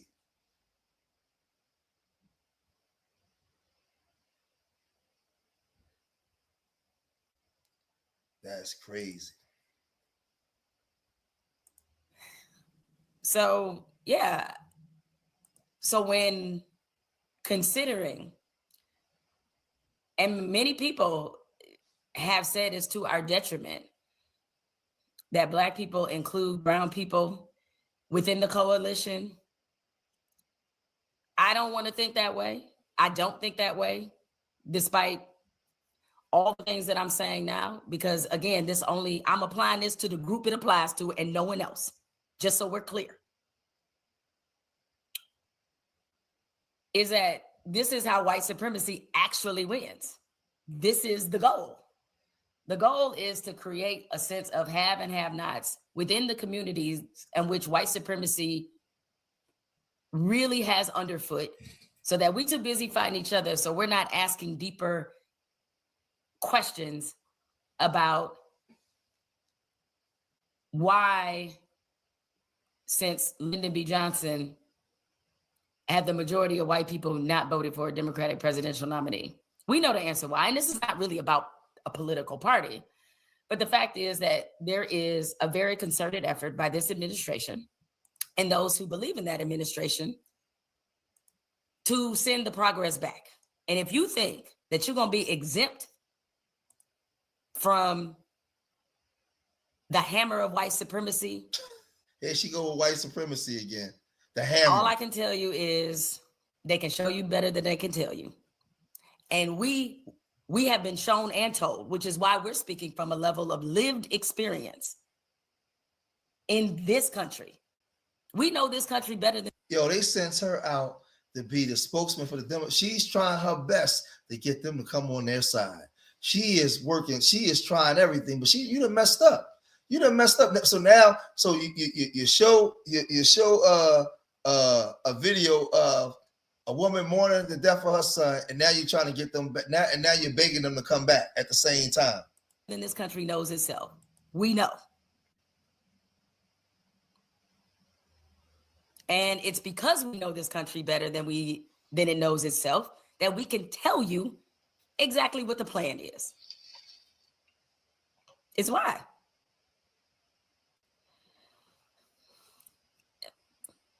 Because truthfully, the only way that we actually make any level of progress in this country, progress to the point where we're still not having conversations like this 20, 30, 50 years from now, is that if we don't do it all together. No, listen, Anthony Gonzalez, I agree. What y'all should be doing is y'all business. It ain't our place to tell you what y'all should be doing. Our business is FBA business. We don't have nothing. Listen, if we got something in common and we doing business together and we working out commerce or things together, but like outside of that ain't our business to tell y'all who y'all should be voting for. We on our own FBA business. So my whole thing is I don't disagree with you. Hold on for a second. Let me get you up out of here with the troll.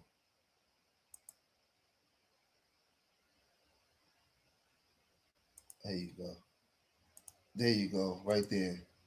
you're going to assimilate and prep whatever your name is. Well, we're gonna move over here. I want y'all to see this. What's going on here down here in Miami, right? We're gonna go over here to this black woman that was she was having her issues down here in Miami. First, we're gonna listen. Hold on. Wait a minute. Well, hold on. Hold on. Wait a minute. What happened? Why is it hold on 1 second.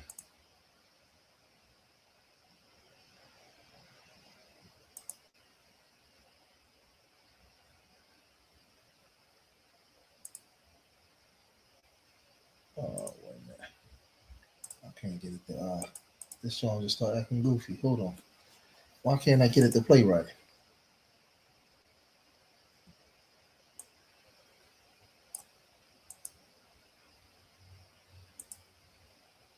Oh man. Hold on 1 second. This song's acting goofy on me.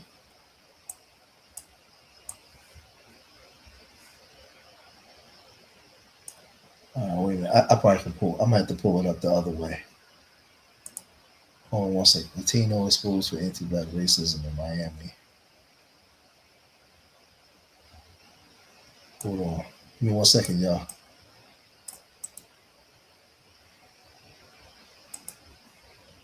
Let me pull it up this way.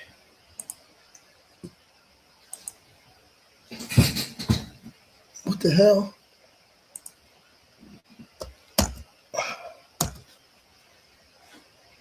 There we go. All right, now we're good.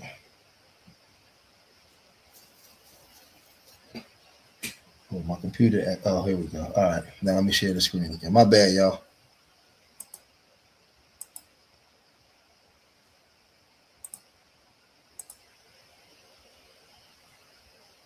With us, and we don't begin to be operates off of a preferential acceptance program, which means that groups are coming in based on skin color, going from the lightest down to the darkest, light, yellow, brown, black. And that's what our immigration laws are based on.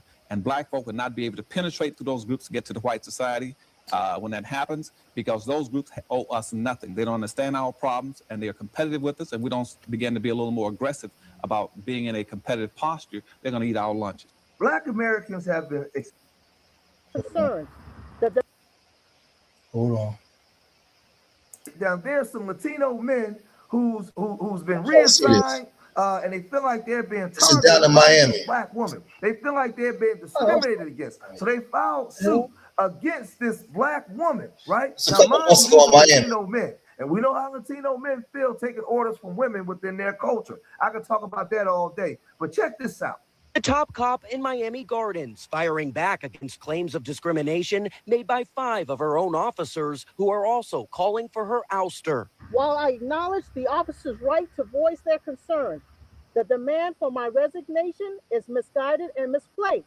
Flanked by members of her department and other South Florida law enforcement leaders, Chief Delma Noel Pratt today strongly refuted allegations that she unfairly demoted or reassigned 5 Hispanic officers who say they were targeted in part because of their race. My job is to hold every employee accountable to the standards of this profession, regardless of whether they are Black, Hispanic, white, Asian, or of any other background. Her comments coming one day after the officers involved in the claims announced plans to file a civil rights lawsuit. It just seems to be a lot of, if you just want to describe it as inconsistent discipline and certain aspects of maybe favoritism. After sharing those concerns, they say command staff retaliated by reassigning them to lesser positions and in some cases suspending them. We've been subject of transfers, demotions, some of us relieved of duty, myself, without no cause. Time Local 10 also heard from a retired police detective here in Miami Gardens who says they decided to leave the force due to issues similar to the ones raised by those 5 officers. They claim several other employees here have also left over recent years due to similar concerns. The police chief today, though, did acknowledge that officers do leave the department from time to time for various reasons, adding, though, that her department is no different than any other. Now, this is very. Now, this is the thing. She's down there in Miami, and this woman was having all kinds of trouble. And I'm telling you, when it comes down to it, they have their numbers up. They don't want to be serving up under no black folk. They like, and Jamal Hill and everybody mad and they screaming racism. No, they don't want you around them. They don't want no black people telling them what to do. I mean, it's so bad. It's so bad that you got this going on. Over here, man. Well, still to come, the City of Miami Commission has agreed to pay a former City of Miami police officer. It's after she filed a lawsuit claiming the chief, Manny Morales, discriminated against her. CBS News Miami's Nakaya Carrero is your reporter in Coconut Grove, where the decision was made.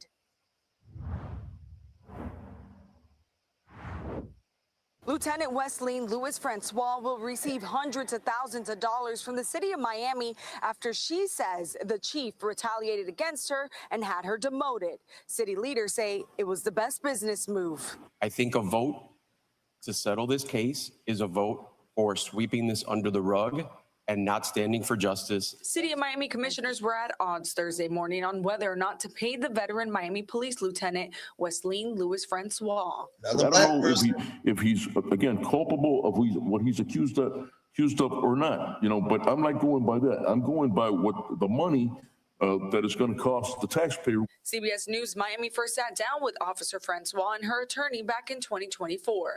They said it all started when she said Chief Morales criticized her hairstyle and told her to tone down her look because he claimed it would not be accepted by the Coconut Grove community. I believe that no person should ever. Now, check it out, right? Hold on. Tolerate being. Now watch this. Hold on. They told her hair and to tone down her look. Now, this is a beautiful black woman. Natural hair, natural body, natural everything. Beautiful skin, everything. But to them, she's ugly. To us, she's beautiful. To them, she's ugly. This is why I keep telling people. Now, she's a Francois, so she's more likely Haitian. But she's down there, she's getting her Negro wake-up call. What we've been trying to tell y'all. Y'all supposed to be over here in the gang with us. We open up the door for y'all to come over. Y'all want to run over there to them. Look how they treat you. Now all of a sudden you got a discrimination lawsuit and you're upset. And they calling you ugly. They don't like your lips. They don't. No, she's a beautiful woman to me. Natural everything. No complaints for me. But over there, you ugly. Over there, you don't belong. Over there, they don't want you there. They don't want you there. Man, see what I'm saying?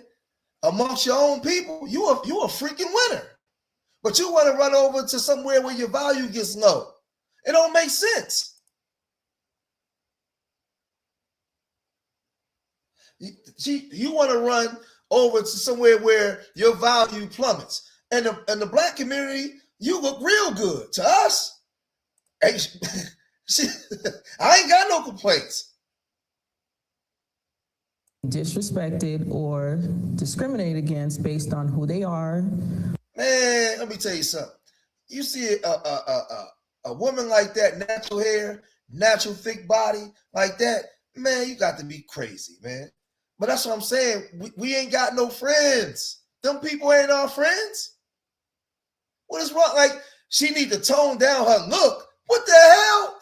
See, I'm trying to tell y'all. Look. See, to them, hundreds of thousands of dollars from the city of Miami. Now watch this, right? It's so bad that in some parts of their culture, even this woman right here, she looks more Native American. She's too dark. They would say that she's ugly because she's not like the white, super ultra white Latino. So if they call her ugly, right, and call her too dark, right, and have names for her, imagine what they're going to have for the sister. After she says the chief retaliated against her and had her demoted. City leaders say it was the best business move. I think a vote to settle this case is a vote for sweeping this under the rug and not standing for justice. City of Miami commissioners were at odds Thursday morning on whether or not to pay the veteran Miami Police Lieutenant Wesley Louis Francois. I don't know if he's again culpable of what he's accused of or not, but I'm not going by that. I'm going by what the money that is going to cost the taxpayer. CBS News Miami first sat down with Officer Francois and her attorney back in 2024.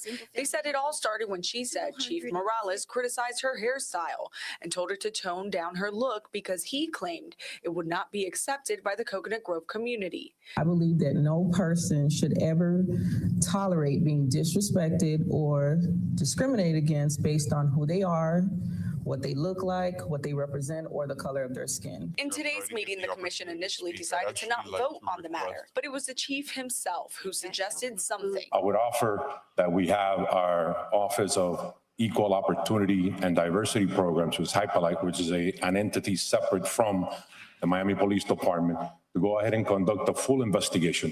After the chief spoke, the commission decided to approve the settlement, which included giving her $400,000, allowing her to retire at the rank of major, and a mutual non-disparagement agreement. Her attorney sent me a statement that says, for over 20 years, Ms. Louis Francois has dedicated her life to serving and protecting the family. And this is what I'm trying to tell y'all. So over there, she's ugly, right? Because you in a place where you don't belong. We don't belong over there with them Neanderthals. Don't belong over there with them people, man. Get from over there. From them people. Remember when your mom tell you, get from out that lawn, stay from over those people's yard. Stay out of their yard. Leave them people alone, man.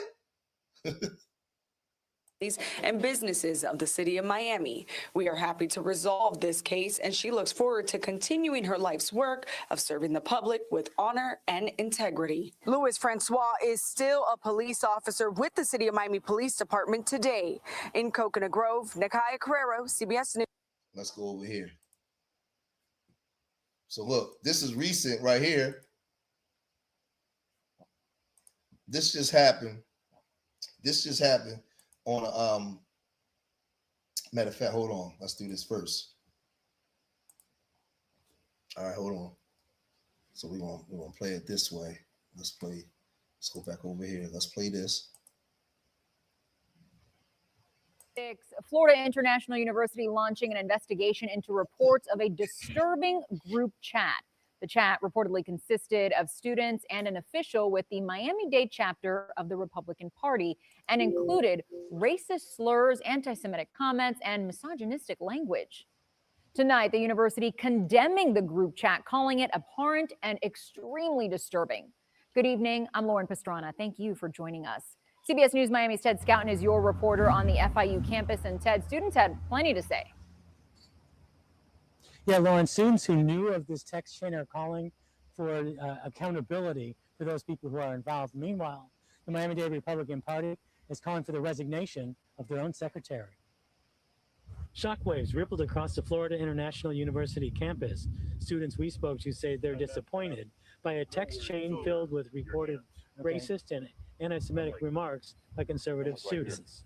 Those things that were sent in the group chat should not be a representation of the school. They should be held. So they had a whole bunch of things, not just saying anti-Semitics. They was calling us the N-word. They was going in hard body. I mean, it was crazy, the stuff that they was saying. Accountability. Accountability is key, say students. I think that they should be maybe suspended, expelled, receive some kind of repercussions for their actions, because it was messed up. According to our partners at the Miami Herald and the Floridian, a conservative online outlet, the WhatsApp chat contained hundreds of uses of the N-word, anti-Semitic and homophobic slurs, and Nazi references.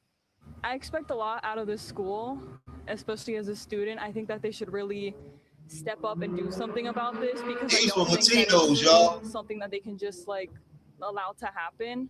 FIU President Jeanette Nunez said in a statement, it's abhorrent and extremely disturbing language. FIU does not and will not tolerate violence, hate, discrimination, harassment, racism, or anti-Semitism. This is not who we are. This is not what FIU stands for. The reality is that this is rotten to the core. Nikki Fried is the chair of the Florida Democratic Party. I'm sick. I'm absolutely sick that in 2026, that the Republican young leadership not only feel this way, but feel comfortable enough to put it into text messages and chats together. The Republican so Party fake. of Florida said Act like, it act like consistently they stands so. against racism, anti-Semitism, and bigotry in all of its hateful forms of expression. Local Republican leaders are calling for the resignation of Miami-Dade GOP Party Secretary Abel Carvajal. The Miami Herald reports he started the chat and did nothing to stop the hate speech. Carvajal told the Herald he hadn't seen much of the content of that chat until he was contacted by the paper. Hold on. So when we come over here, right? This black woman, she posted this. These are law students, by the way. The future lawyers, prosecutors, judges, and policymakers. When we talk about the systematic racism, this is what we mean. It is embedded in the institutions themselves. And it's hard to believe these people who openly think this way will suddenly become fair advocates for black clients once they enter the legal system. Because these were law students. And this is why I told you guys, as foundational black Americans, if you got to go in front of a judge, you have no way of knowing if that judge is calling you an N-word under his breath or her breath, or have a preconceived notion about it, because you have nothing to actually protect you, right? Now, the other news outlet. Hold on. And this is what we're talking about when we're talking about foundational black Americans. Now let's look at what the news reported on this. Miami-Dade Republicans are calling for one of their.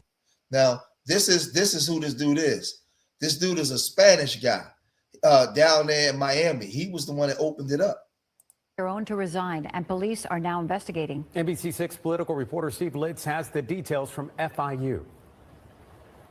A chat on WhatsApp is rocking the Republican Party of Miami-Dade County and Florida International University, and it's leading to calls for Abel Carvajal, Dade's GOP party secretary, to step down from his post, including from state Republicans like Miami-Dade State Representative Juan Porras. Better education needs to be done for our youth. I think they're being misled by some very harmful individuals that are being paid to spew this propaganda by outside sources. NBC has not independently verified the chat. The Floridian, an online publication, was first to report on it, posting screenshots that show racist, anti-Semitic, and violent comments. Even more concerning, according to the article, is who's on the chat. Miami-Dade GOP Party Secretary Abel Carvajal and students with connections to the FIU College Republicans and Turning Point USA chapter. Carvajal has not responded to our calls or text messages, but he told the Miami Herald. Abel Carvajal. And now again, these are the people that Jamal Hill and the Democrats are trying to get us to align with. These jokers. He started the chat after Charlie Kirk was killed, adding he had not seen much of the content and shocked by some of the messages in the chat, which the Herald says verified with 2 people in the group. Democrats are also responding. This is just another symptom of the same problem we've been seeing over and over and over again from the MAGA base, and they're not even keeping it quiet anymore. They're explicitly saying the quiet part out loud. FIU's president confirms a criminal investigation is underway, writing in a statement, "We take these allegations very seriously." Hey, Thomas Hill, thanks for the $5 Cash App. Again, if anybody want to donate, you guys can donate through the Cash App pinned to the top or a screen going across the screen, or you can donate through PayPal or Venmo if you guys want to donate. Well, we on fire here today, man. But thanks for the $5. Seriously, the alleged conduct continues to be investigated by the FIU Police Department in coordination with local, state, and federal law enforcement. We did contact Turning Point USA, and we have not heard back from them. And in a statement from the FIU College Republicans, they denounced the chat, writing this: "These actions are not representative of our organization and have no place in our community," adding, "This was not a college Republican chat." Live outside FIU in Southwest Miami-Dade, I'm Steve Litz, NBC6. Well, these people are extremely racist. Now, I want y'all to see this. Now, I'm about to show you guys something. I want you guys to pay attention, right? Because this is important. I want to deal with this guy, James Fishback, for a minute, right? Now, leading Republican gubernatorial candidate Byron Donald, who was black, denounced what he called the woke right during a speech in Miami last fall, a phenomenon he said has risen in the wake of the unaliving of Turning Point USA founder Charlie Kirk. Donald seems to be using the term as a stand-in for the far right, describing it as those that oppose all immigration and espouse soft bigotry on social media, right? So then I want y'all, because I'm about to break something down for real. And hold on for me, because y'all need to see my face on what I'm about to say. One, I always tell you guys that some of our biggest detractors is our own FBA family. And some of our people, I gotta say it, y'all, are just downright stupid. Some of our people, let me tell you something, man. Byron Donald is a Sambo, a raccoon, and all those different things. I don't like Byron Donald and I don't rock with him. But I'm never, no W is going to ever come over here and talk down on another black person using black talking points while talking down on the black person and thinks that I'm going to ally with him. See, they count on you being stupid. And they'll come over here and because they know that a lot of them know that the one thing about the W man, he knows that a lot of our people suffer from low self-esteem. He knows this. He knows that a lot of our people suffer from low self-esteem. And all you got to do is tell them things to make them feel good, like the pastor do at the church. Give them a pat on the back. So James Fishback, go in there and he'll start going after the immigrants, calling them tether and using our talking points. And black people be like, yeah, the white man validated me. Nah. You smack his glasses off his face and kick him right up his behind. Nah. Never. You don't ever let them do that. They not our allies and our friends. They bank on us being stupid and emotional and over the top and looking for some form of attention from them. So watch this, right? Watch this. His opponent, James Fishback, a relative politically unknown who used racist and W nationalist rhetoric throughout his campaign, is highlighting the generational divide around extremism on the right of Florida. One University of North Florida poll found that while only 6% of the likely GOP primary voters supported Fishback, he has support of the 32% of 18 to 34-year-olds, 4 times what Byron Donald got amongst that age group. So that means that James Fishback got the young people, right? So let's look at James Fishback. And I want y'all to look at this black woman. I want y'all to watch this black woman. I'm listening to this rhetoric. Byron Donalds is a tether. He is not an American descendant. Wait a minute, James. How do you know the term tether? He is a tether. Wait a minute, James. How do you know the term James? How do you know the term tether? James. How do you know the term tether? James. How do you know the term tether? Now, you see that jackal? You see that jackal's face? He's sitting there like, yeah, I got her. See, she's sitting there. The W done gave her some attention that she was looking for. She got to go change her panties now. Oh my God, I can't believe it. I got attention from the W. He's actually quoting the things that we say. Oh my God. Let's look at her. Look at her face. You got to be kidding me, man. They know that they can come down and tell some of our people anything. That dried up Jerry curl, man, she got right now, man, and got juicy. Her dried up Jerry curl and got juicy. She got to go change her drawers, man. Because Fishback done gave her the attention she was yearning for. You got to be kidding me, man.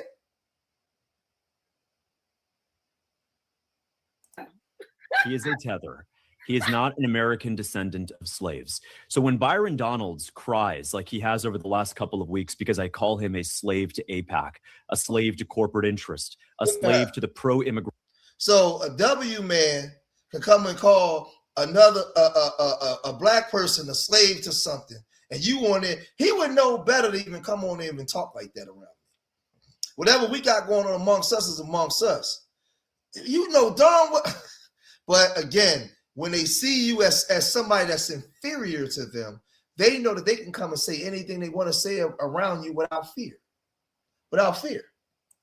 Lobby that has hurt every race of Americans, but has also also hurt Black Americans who disproportionately work in food, hospitality, leisure, and customer service. I love you, he is Jay. in no position, has no right to be complaining about me calling him a slave when he has absolutely no direct descendant of slavery in his family.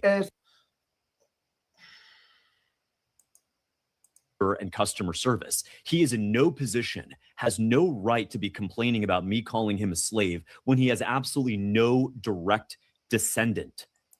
He's using the talking points because he knows that if I go out there and just say some of the things that they want that they say, man, they'll jump right on my side. They'll jump right on my side. And next thing you know, I'll have the Black vote down there. You see her, she like, yeah, you know, James. What? What? Now watch this though. But watch this. Hold on. I'm gonna show you how stupid some of these people are, and why we can't get nowhere. Now this person say he ain't lying. Don't matter if he ain't lying. So you mean to tell me some white man could just walk up to you and just say some disparaging things about Black folk, and you just cool with that? That shows you your IQ, and it's letting you know how he views you. But this is what I'm saying about our people. What I be trying to tell you about the sickness of our people, right? See, because if a Black man walked up to TYOB and said that, he'd be ready to punch him in his face. The W man can say it about another Black man, and he'll say, he ain't lying though. He ain't lying. That's our people. That's the psychology, that's the mentality of our people, man. I don't like Byron Donald at all. But James Fishback ain't coming in no room. He ain't coming in no room with none of us using FBA talking points to talk down on nobody. That's things that we deal with. We expose our own raccoons and tethers, right? Ain't no James Fishback that belongs to that other community. He's over there calling us N-words behind our backs, over there with them people. You know damn well the same way he calling him a tether, he calling you the N-word when you ain't around. And you saying he ain't lying though. And you know what he's saying when he get around his people? Man, I had them dumb N-words in the palm of my hand. I had them dumb N-words like this. All I had to do was go over there and say something that they like. All I had to do was go over there and start saying, God has been kicking your butt all day, but somebody's going to get their breakthrough. You don't know how you was going to eat. You've been struggling. You've been struggling and striving. You didn't know how you was going to get to work because the car broke down. The son got locked up. You didn't have no food on the table, but God had a plan for you. You in there, doom, doom, doom, doom, doom, doom, doom, doom, doom, doom, doom, doom. They playing the music. You in there dancing, you catch the Holy Ghost. That's all they got to do. And Black folks just go crazy. That's us. So I don't know what you came to do, but I came to praise him. That's what they do. That's what they do. I'm just saying. That's our people, man. That's our people, bro. That's what they say. Ain't that how the preacher go? I don't know what you came to do. Oh man, listen. Listen, we grew up, not most of us grew up in the church, man. We know how they lock you in. So all they gotta do is play to your inner insecurities. All they gotta do is play to your insecurities and your weaknesses, man. And you're coming in, you're beat down. Man, they say the devil been beating you down all week, but the Lord gave me a message today and told me that all you got to do is have faith. Oh, man, listen. I'm trying to tell you, that's what they do. That's what they do to us, man. That's how they get us, man. So so now Fishback walk in, he study our talking points. He listened to us. He listened to us. And then he come back and use our same talking points against us. And we on there saying, how you know, James? That's how they get us, man. Look.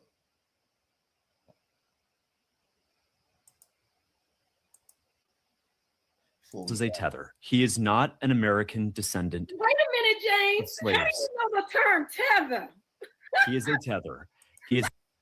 You got to be kidding me, man. That's so sad. Wait a minute, James. He is a tether. He is. Not an American descendant Wait a minute, James. of slaves. How do you know the term tether? He is a tether. And He is not an American descendant. She got on a Freedman shirt, and she got this W over here talking like that. Hold on. My fault, y'all. I didn't even have the hold on.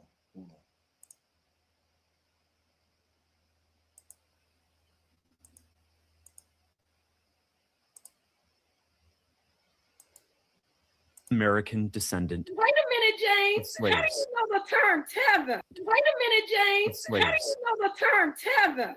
Wait a minute, James. Of slaves. How do you know the term tether? And she got that. He is a tether. He is not an American descendant of slaves. So when Byron Donalds cries like he has over the last, the sad part is, she shouldn't feel comfortable. He shouldn't feel comfortable coming to a space with black people even talking like that, because he talks about us behind our backs when we're not around. So once we let them get too comfortable like that, so if we allow him to talk like that about our Sambos and sellouts, what you think he gonna say about you next? It's politics. When he get in power and he don't make through on the things he promised you, what you think he gonna be saying about you? Why are you saying Byron Donalds Caribbean, not FBA? We know that, brother. Do you think we stupid? What do you think we are over here? We know Byron Donald is Caribbean and not FBA. But just because he's Caribbean and not FBA don't mean that a white man can come over there and use foundational Black American talking points to talk down on somebody Black. When you allow them to do that, they're going to do that to you next. There has to be boundaries set. You can't, when you come in here, you walk in here with respect. You don't even get to use our talking points. We didn't give you the okay to use our talking points. You come in here, you want our vote. What you offering? All right, now get the hell on. That's what you come in here for. You don't ever come in here and use our talking points, because we know what you're doing. You're trying to rock our people to sleep, because you coming in there to get our people, some of our weak people, a pat on the back. Give them some adoration. Give them a pat on the back to make them feel good about themselves. Right. And this is what I'm saying. So we gotta tighten up. And remember, I always tell you guys, man, we all we got. We ain't got no families. We ain't got no allies. It's us, man. Between 50 and 60 million of us across America, it's us. We ain't got no friends, man. And we got to do what we got to do to get ourselves together, man. It's our day. It's hold on for a second. Yeah, I got your loose cigarettes. Let me get you. Do I sell loose cigarettes? Loose your ass up on out of here. It's our day. It's our time, right? And we got to stop being so emotional. We got to wake up and know who we are. The minute we understand who we are, right, it's the minute that nobody gonna be able to stop us, man. Nobody gonna be able to stop us. We have to start thinking futuristic and thinking for the future, and looking. You see how things are starting to crash and burn, and these Democrats are starting to be. They're being forced to wake up, because the strategies that they use, did not work. Hello.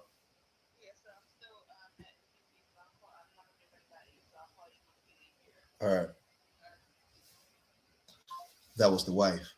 The strategies that they tried to use are not working. So now they're reverting back to using our talking points. She's invoking slavery. She's invoking the 1965 Immigration Act. She's bringing up all this stuff, man. All of this stuff. So now I want y'all to see what happened with Mr. Tenderism and how the Black community of everywhere is getting behind this man. This brings cultural pride, right? Cultural cohesiveness, cultural integrity. We have to start loving each other. Because remember, you teach people how to treat you. By the way we treat each other is the way people will learn to treat us. See, when we treating each other right and we treating each other with love, a James Fishbacker know not to come in there and use FBA points and call anybody a slave, anybody black a slave. I don't care. Listen, that's our conversations. That's not your conversations. When he comes in there and he talks that way, that's letting me know that there's an indication that he's too comfortable. There's no respect in the room. And because there's no respect in the room, they feel like they can come and just say and do anything that they want to do. But those days are over, because Black America, we're not seeking validation from anybody anymore. We're doing what we need to do for ourselves. We're not seeking validation. No more pats on the back of the head or pats on the back. We don't need them, right? We're getting our validation from each other, our love from each other. We're waking up and finding out our power. What you see with Mr. Tenderism is just a tip of the iceberg on what we really could do, on what our power is, and how we shape and mold this country. Right now, overseas, you got brothers and sisters. You got brothers and sisters in the Caribbean and over in London. Guess what they're doing? They're now trying to delineate from all the groups over there. They're using our same talking points over there in London, talking about the people trying to take their culture. You know why they're doing that? Because they saw us do it. They saw us do it. See, the thing is, we don't know just how powerful we are. We are the cream of the crop. We are the standard. We are those people, man. And it's not arrogance, it's the truth. People run from all over the world of all races to be around us and to extract and take from our culture, from rock groups, the country, to our inventions, everything. We are the salt of the earth. And when the day we wake up and realize this, it's a wrap. It's a wrap. And the enemy knows this. So his job is to keep you in a perpetual tailspin of lack, of low self-esteem, right? Always seeking attention from something to somebody outside of your own, not loving your own, not being able to do for self, where we walk around as children and we give all of our support to a party that don't even respect us. Then we turn around and cry racism while supporting Black people with W spouses and say that it's okay, but then scream racism in the next breath and expect people to respect you. Don't work that way. It don't work that way. You teach people how to treat you by the way you treat yourself, by the way you treat your brother. Do you want for your brother what you want for yourself? Do you really believe in a sisterhood? Do you really love your sister enough to tell her the truth when she's out of line and hold her accountable? Do you love your brother enough to hold him accountable when he's out of line? Huh? Foundational Black American is the lineage. Delineation is the movement. But the lineage is not just the lineage, it's a lifestyle on how we live, how we move, how we teach people how they see us. Moving politically from city to city is now becoming a thing. And people are being forced to get on board. People are watching. They in the bushes watching. We thought Foundational Black American was just a slogan. We just thought it was a thing for the time being. Man, they still talking about this. Oh my God. Imagine we get Mr. Tenderism and start saying Foundational Black American. Huh? Just imagine we get these young rappers to start saying Foundational Black Americans. It's going to be a wrap. It's going to be a wrap. Remember, this day and time, this is our time. This is our time to make our move. What are they going to say about us in the history books 50 years from now and what we did with the time that we have now? Are we thinking futuristic? Are we thinking for the future? Are we preparing for our grandchildren and great-grandchildren? Are we planting the seeds so going forward, we're creating a better reality and a better life for them because we decided to put our foot down today. And when they open up the books, they're going to see us. And they're going to say there was a group that woke up out of the ash, rose up out of the ashes. and said, we don't want to follow this no more. We want to do it our own way. We want to do it this way. We don't want to do it like that no more. And they're going to say, you guys are where you are today because these people sacrificed. And they didn't make it to that land, to that place where you got it, but they planted the seeds. They provided protection, direction, correction. They provided sunlight and water, and they watched that thing grow. And now your great-grandchildren, when your picture's on the wall, and they're sitting there with their benefits and all the things that they was able to establish, they can say, man, that's great-great-grandmom right. That's great-great-grandmom right there. Yeah, that's that's Big Daddy right there. Yeah, they did this in such and such time. And they was thinking about us. They sacrificed for us. The same way those before us sacrificed. When you see them marching in Selma, when you see them marching in Atlanta and Alabama, what if they would have said, I don't feel like it, and I'm going home before post-civil rights bill? And I don't feel like it. We just want to allow the black codes to be what they are. We want to allow Jim Crow to be what it is. I don't feel like protesting today. I don't feel like going outside.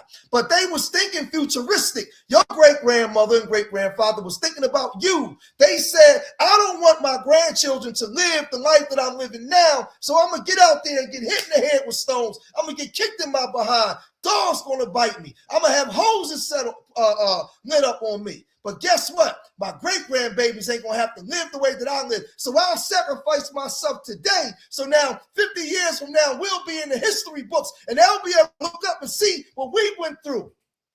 And that'll be inspiration to keep pushing it forward. So now when you open up the book or you Google, you can see your people marching through them streets, getting dogs sick on them, getting hoses sick on them. They didn't say, I don't feel like it. They didn't go home. They went outside and they pushed they plowed the road. They planted the seeds. And Big Mama didn't live long enough to see us have as much rice as we got today, but they planted the seeds. Big Daddy didn't make it through there, but Big Daddy was thinking about me. Big Daddy was thinking about you. So when them immigrants come here and they talk down on us and they side with W supremacy to try to take our spots, it don't matter because we are a more powerful people. We survived everything. We survived the Ma'afa. We survived slavery. We survived the Black Codes. We survived Jim Crow. We survived over 5,000 hangings. We survived it all. We're going to survive this too because we are the greatest group of people that ever lived on this planet. We are the most influential group that ever lived on this planet. And we come from a people, a resilient people, a people that won't give up, a people that they still wondering, they won't die, they still here, a people of resistance. We are the bloodline of those people who said, I'm going outside because I don't feel like it. My feet hurt, my head hurt from getting hit with a stone, but this is for my grandbabies. They are not going to live the life that we going through. So they planted the seed. So you have a responsibility and a duty to push the line forward because before you got here, there was somebody else pushing it for you. You couldn't go in those colleges. Some of you sellouts out there, you like to put your nose in that W cooch. The reason why you could put your nose in that W cooch is because our people was pushing the line for equality. It was our people. It was our people. They was outside. They was on the front line. They was thinking futuristic. Are you thinking futuristic or are you thinking about yourself? Are you thinking about those that's going to come behind you? Or are you just thinking about you? So I ask again, like I asked before, the sisters in the sisterhood, are you holding sisters accountable when you see them out of line? My brothers, are you holding brothers out of line? Because you teach people how to treat you. You teach people how to respect you. We just heard Jamal Hill say that we was under the Republicans because we felt like that was a gateway to get us through, and we found out that that was a lie. Then we jumped on the Democratic plantation from the Republican plantation, and now we're finding out that that was a lie. But guess what?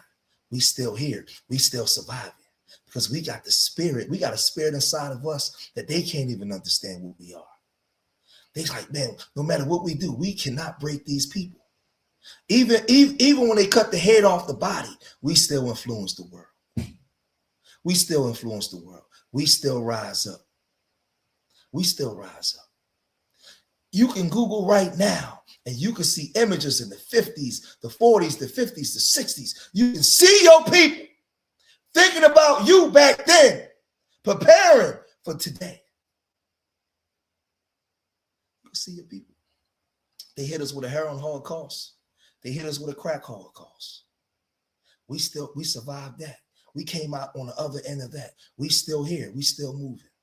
We got some things that we got to clean up. We got to mop the floor a little bit. We got to clean the walls, hit the baseboards. We got to clean house, but we still here. We still here, family. And a lot of us still got our minds. And a lot of us are waking up and we're no longer responding to what they said we was. We're not responding to that no more. We're responding to what we really are. And when we understand who we really are, it's over for them. And this is what grandmama was crying about. This is what Big Daddy worked till he died, worked till his heart stopped, for us to get to a place where we understood just exactly what this was all about. We represent the blood that was shed. We represent the tears, the rivers of tears, the rivers of blood that was shed all the way from the 1500s to now. We are the blood of those people. And they say that we are a bad people, we are hateful people, then we are the hate that hate produced. We are the hate that hate produced. And that hate is going to produce love now. They give you all those images of things that they did to us. All the things that they stole from us. And we still here.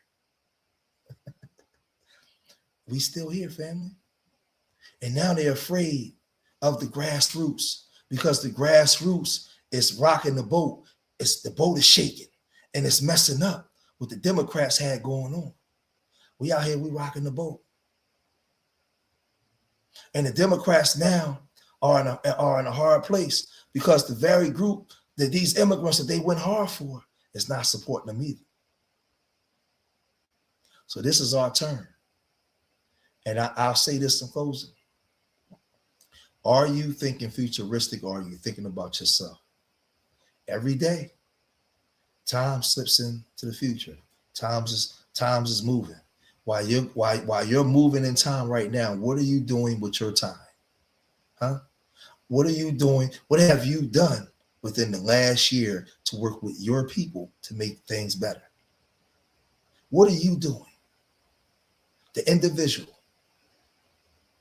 Because remember, those that was before you thought about you before you was even born. They thought about you. They planted that seed before you got here. So what is your responsibility?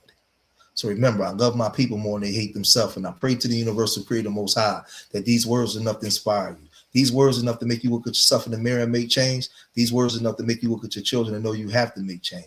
I hope that when you came here for information, and when you leave here greater than what you was before you came. You leave here edified. I hope that you share this information on all the social media mechanisms that we use to get the message across. The time we have the job, at the time we have this conversation, at the job, at the water cooler, pillow talking with your wife, walking down the street, sitting at the dinner table. Man, listen, just sitting in the crib.